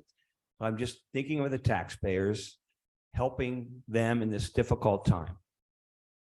Again, I've said this many times and I'll just go back to it. It is definitely short-sighted not to save dollars for capital projects that are the size that we expect to have. It could hurt our bond rating, which is basically your interest rate. There's a lot at stake in delaying the pain for this, in quote, saving the taxpayers' money. It's smoke and mirrors. You don't necessarily save the taxpayers' money when you don't plan ahead when it comes to fiscal responsibility related to savings. And I'm not trying to be difficult, but we do this in our own homes. The principle with 180 to $200 million is no different than a principle if I'm saving 50 million for or 50,000 for a renovation. The principles are the same. And this 5 million is not a magical number. It's an appropriate number that we feel like the district can appropriately save without soaking the taxpayers over the period of time and also maintaining our bond rating. So you're right, it's not magical. If it's 499, 99, 99, we're still okay. I get it. The bond council did not say that we had to save and reserve. I'm not disagreeing with us reserving the money, but they gave us a schedule. And they were very clear that the purpose of the tax increase was to build a base so we could handle the debt service when it was incurred. Exactly. That number on the balanced budget, which we have in excess without the 5 million, that number on the balanced budget was like 1.76%. So I'm not disagreeing. We need to put some money away. But to keep on saying that we're going to lose potentially our bond rating is incorrect. That's not a good argument. I would just add to that and state that I have never heard a financial planner or anyone suggest that saving dollars for a capital project is a terrible idea, just to simplify this. And I can go back in my whole life and suggest that I've never heard that said. So I don't feel for 1 second, even if we end up putting 6 million away, which I'm not suggesting we do, but if we're putting the 5 million away, then in any way, shape or form, in the long run, this is actually going to cost the taxpayers more or cost the district more. It is truly going to save us money. And again, I go back to the simplicity of, I've never been told that saving money for a capital project is a terrible idea, and here are the reasons why. And I don't think anything has changed. So please help me understand why we're hurting the taxpayers in the long run by not being fiscally responsible and putting 5 million aside. Do I wish we had done 2 or 3 million for the last 20 years? Probably. But since we didn't do that, here's where we are. And I'm not suggesting somebody did something wrong in the past, but I am suggesting that there is a bit of a sense of urgency that maybe this district hasn't had in the past. And that to the cost of construction projects today, we need every bit of help we can get when it comes to the cost of these, and to put a little bit of money aside every year for the next handful of years till we get to that project. would be fiscally responsible and wise. And I'm not saying it's wrong to save money, but also depending on the bond interest and inflation, the time value of money, the dollars we take from the taxpayers now is maybe worth a lot more of money we borrow 10, 15 years down the road. I tried to understand that theory to the best of my ability. I looked over your spreadsheets. I talked to another district CFO. And after talking to the other district CFO, Mr. Maris, I couldn't wrap my head around that theory, and No, neither could that I individual. talked to So I'm Mr. still a little bit lost. I talked to Mr. Verdelli about it. I talked to Karen and Mr. Bomersky. They all understood it. But we're not talking about that now, but the bottom line is money now is worth a lot more than 10 years from now. And depending on inflation and interest rate, sometimes it does make sense to borrow over taking cash up front. So I've asked Mrs. Hall to put forth the district tax rate history for the past 5 years. And the blue line represents what we were permitted by Act 1, which is the state legislature's top rate that we were allowed to increase taxes in the district without any special addendums or approvals. And the brown line represents the line where our tax increases have been over the past 5 years. And I would note for the tax year that we just we're concluding tomorrow, today is the last fiscal day of that year. June 1st is tomorrow, right? May 30th. Sorry, you're right. It's June 30. Was jumping the gun. Where's 31st? June 1st is Thursday. First is Thursday. July 1st. So I jumped the gun by a month. All right. Oh, June, Fiscal year. it's June 30th. I was thinking ahead. Our tax rate for this year was 3.5%. Okay? Last year was 2% in 2021. So 21, 22, I stand corrected. At 3% that we have proposed to the public, we're still offering a lower tax increase than we did the prior year. So I think it's unreasonable for those of you who are saying, well, we've got to give back more. We have given back some, going back to 3%. Going back to 2.5 isn't going to kill us. But the point is that it doesn't make a lot of sense fiscally. And if you look at the chart, you were at 2% in 19 to 20. And there are many years below the 1% of 17 to 18 where we were at 0 that aren't even shown on this chart. I think there was So one year I- at 0. Prior to that. I disagree. That is not true. We had several years at 0. So, well, then show me, Charles. We're always disagreeing. I'm tired of disagreeing. Okay? I think the facts remain here that something in the range of 2.5 to 3% is reasonable. We're still being fair and not issuing a tax increase as high as we could go.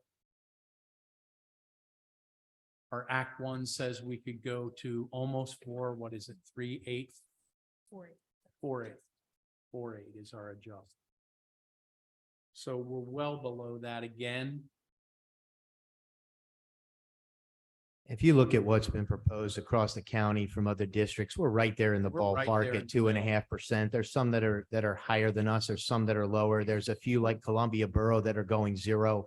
Penn Manor's going 0, but you also have to remember Penn Manor soaked their taxpayers for a number of years at over 4%. I think they even went to And referendum. they did go to referendum. So at the end of the day, we're suggesting, to stay in line, you look at those 0% and you understand why they're at 0, because they did hammer the taxpayers year after year for some of those building projects. So But they also, Not to be the dead horse, But the reason they did that was because they didn't plan for the new high school.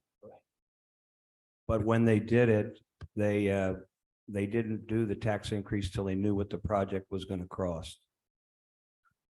I know, I keep coming back to that. I mean, I think I understand your point, Mr. Maris, and I respect that. The bottom line is, either way, we've got a project that's going to be 100 million plus. I don't need a fancy study to tell me that, knowing what I know. Common sense would tell me that we'll have no problem making sure that we spend these capital dollars because the need is that great. We So actually I get don't know it, but that. We actually don't know that. We don't know if a renovation might be, we don't know that because the study and the analysis hasn't been done. well, we'll just hold that thought because I hope to be able to say, I'll probably be able to say, and I don't mean this unkindly, I told didn't you say so. yea or nay, I'm saying we don't know what's going to be recommended. There's a lot of work to be done. Do we know that Mr. it's more than Mayor, $5 million, Charles? Mr. Maris, I'll go on record right now and say that a year from now, when the feasibility study is done, if we've decided collectively that we don't need a new high school, we don't need a renovation. of That's the not high what I'm school, saying. that I I'm will saying we be don't the know. First one to take that $5 million and put it right back in the general fund. I'll go on record right now as saying that. I If don't that know will if make we're you allowed to happy. do that, are we, Karen? I don't think we. Is can. there any chance we can agree on a 2.5%? There's people at 2, Let's go there's around the people at table 3. so we can finish this discussion. Yeah, I mean, I'm compromising. We all have to compromise sometimes. Let's find some compromise here. A 0.5% isn't going to make or break us. Let's come together we had people at 2, we had people at 3. Let's split the difference. And then let's move on. I don't disagree, Mr. Wogelmuth. That's kind of where my head's been. I mean, we are quibbling over a few $100,000. You don't want to go below 2.5. I don't want to go above 2.5. I think, listen, I mean, I don't disagree with any comments that have been made here. Yeah, we need to put money away. We do have some things coming up in our future that are going to cost a few bucks. There's no doubt, right? You can't argue that. What I want to make sure of is that we're striking the right balance, right? And so to me, the right balance is making sure that we are putting ourselves in a good spot, right? I mean, again, we look at that 5-year span, and to Mrs. Johnston's point, like we still are able to pay for grass and fix roofs and do all the things we need to do, even at 1.375% over the last 5 or 6 years on average. We'd still be able to do that even at less than 1.4. And so I guess, however, what I'm gonna say next is, I also realize that we don't live in a world of 1.375 anymore, right? So does it make more sense to go ahead and make sure that we do have a few extra bucks in the bank? Yeah, probably. I just want to make sure that we're not crushing everyone around us while we do that, right? So I'm comfortable at 2.5. If other people are comfortable at 2.5, I don't want to go, a Scotia over that at all. But I would I can compromise at 2.5.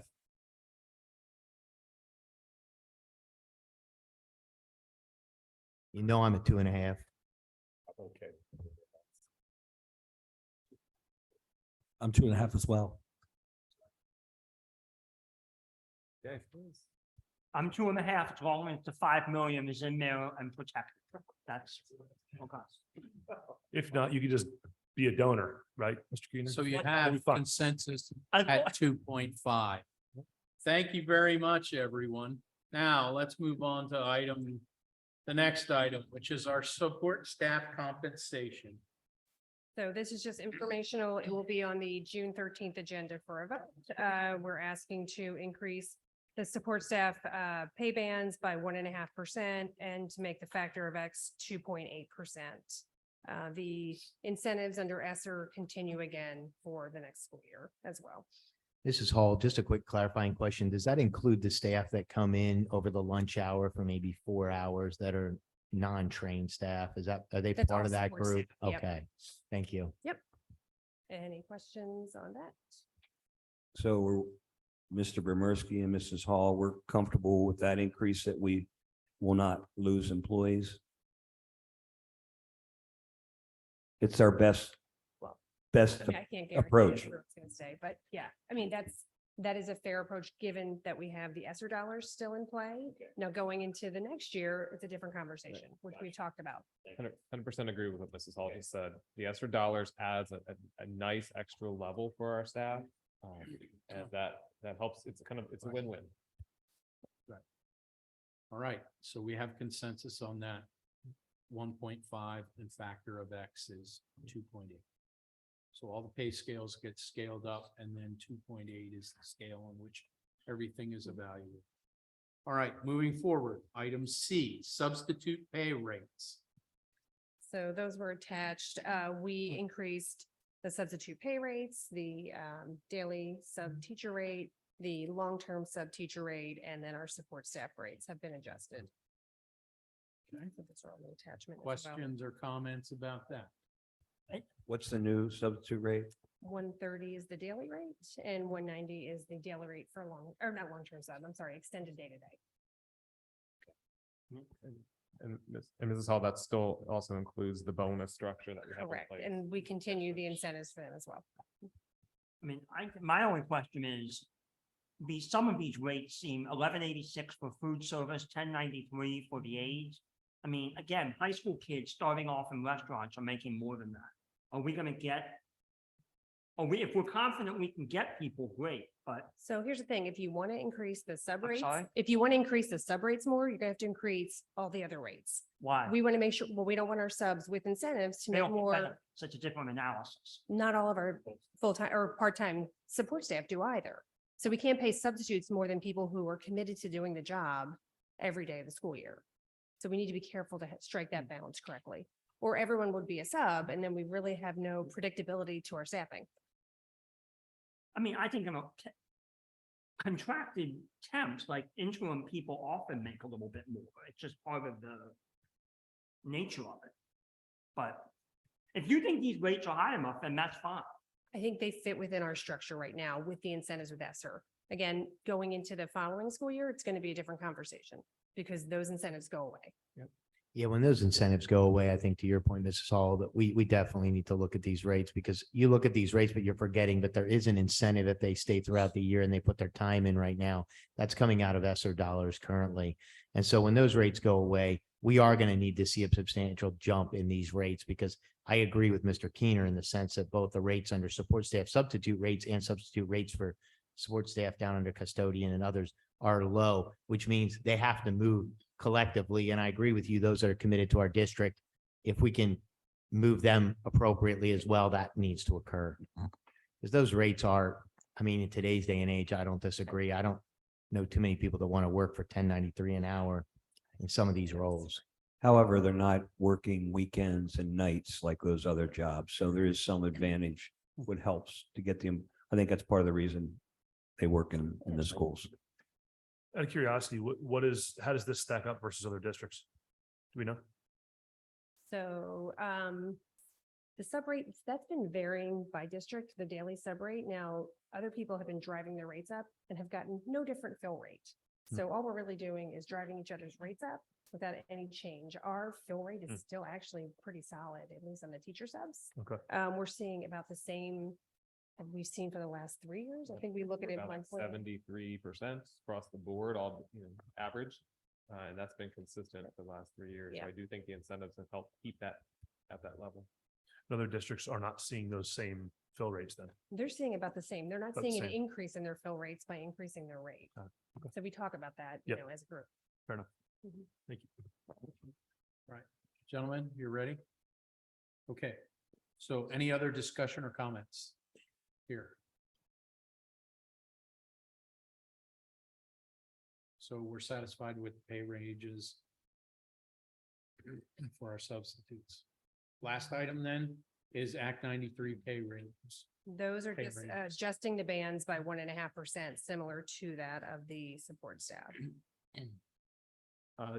Just one question for the top, three pay ranges, you have them listed, they're not truly Act 93 employees. Yeah, but they're all contractual. They're all contractual. You know, I mean, we do have the same benefits. The contracted Yeah. employees have the same benefits as Act 93. They have to go Well, they're the same, somewhere. but I mean, all they all still their- fit into the all their grand salaries scheme are of contracted administration. or Negotiated. There's really no minimum maximum yeah. for any of these positions. It's. You're just providing a I range, believe right? that- Have a This is range. just a range. Yeah. I think there's something deeper here. I would actually take those top three ranges off because you're right, they're negotiated, there are no ranges for them. It's whatever the board negotiates with the incumbent. So you So I would suggest that those say top three contractual? just come off. That's fine. I mean, they've been on long before my arrival, so I'm happy. Yeah, and to I was take gonna off. say, there are ranges for those positions, even though they're negotiated. So I kind of disagree that they're fine to have the ranges on there. This isn't just a free for all when we negotiate. We look at those ranges. I don't know. I mean, except that we might look at them, but we deviate from them on up and down with great regularity. Well, there are So- factors of consideration that are very important that need to be taken into account with Maybe each and every just- one of those roles. And it maybe may just call it move the something act- different, but leave it's the still a ranges the same. hierarchy of administrators, if you That- will, right? From the that's correct. superintendent on down. So it still kind of creates that hierarchy and how we, you know, Yeah, differentiate. Just pay put Act bands. 93 for May. I mean, I can change the terminology. Yeah, Okay. just put Act 93 for 4, 5, 6, and 7. Yeah. No problem. That's fine. So we have consensus. Karen, you have that? Yep. Okay, so we have consensus that the pay ranges have been adjusted 1.5%. I just have a quick, Then- one quick They, question. they don't get voted till June, but yeah. Understood, but Will Mr. Keener? these revised ranges result in any range-based movement for any employees? No, Pardon me? no. No, okay. all right. Looking ahead, there are no financial action items to vote on this evening. So from my perspective, that leads us into looking at new business. There are no new business items to my knowledge, and the excuse me, dates through the remainder of 2023 for combined buildings and grounds are listed on tonight's agenda. That concludes finance. Does anyone have any other comments for the good of the cause? All right, that being said, and hearing no objections, may I have a motion to adjourn To an exec session for. a to an legal exec matter session for With our solicitor. a special education matter? So moved. Second. All right. Hearing none in disagreement, we're adjourned. Thank you, everyone.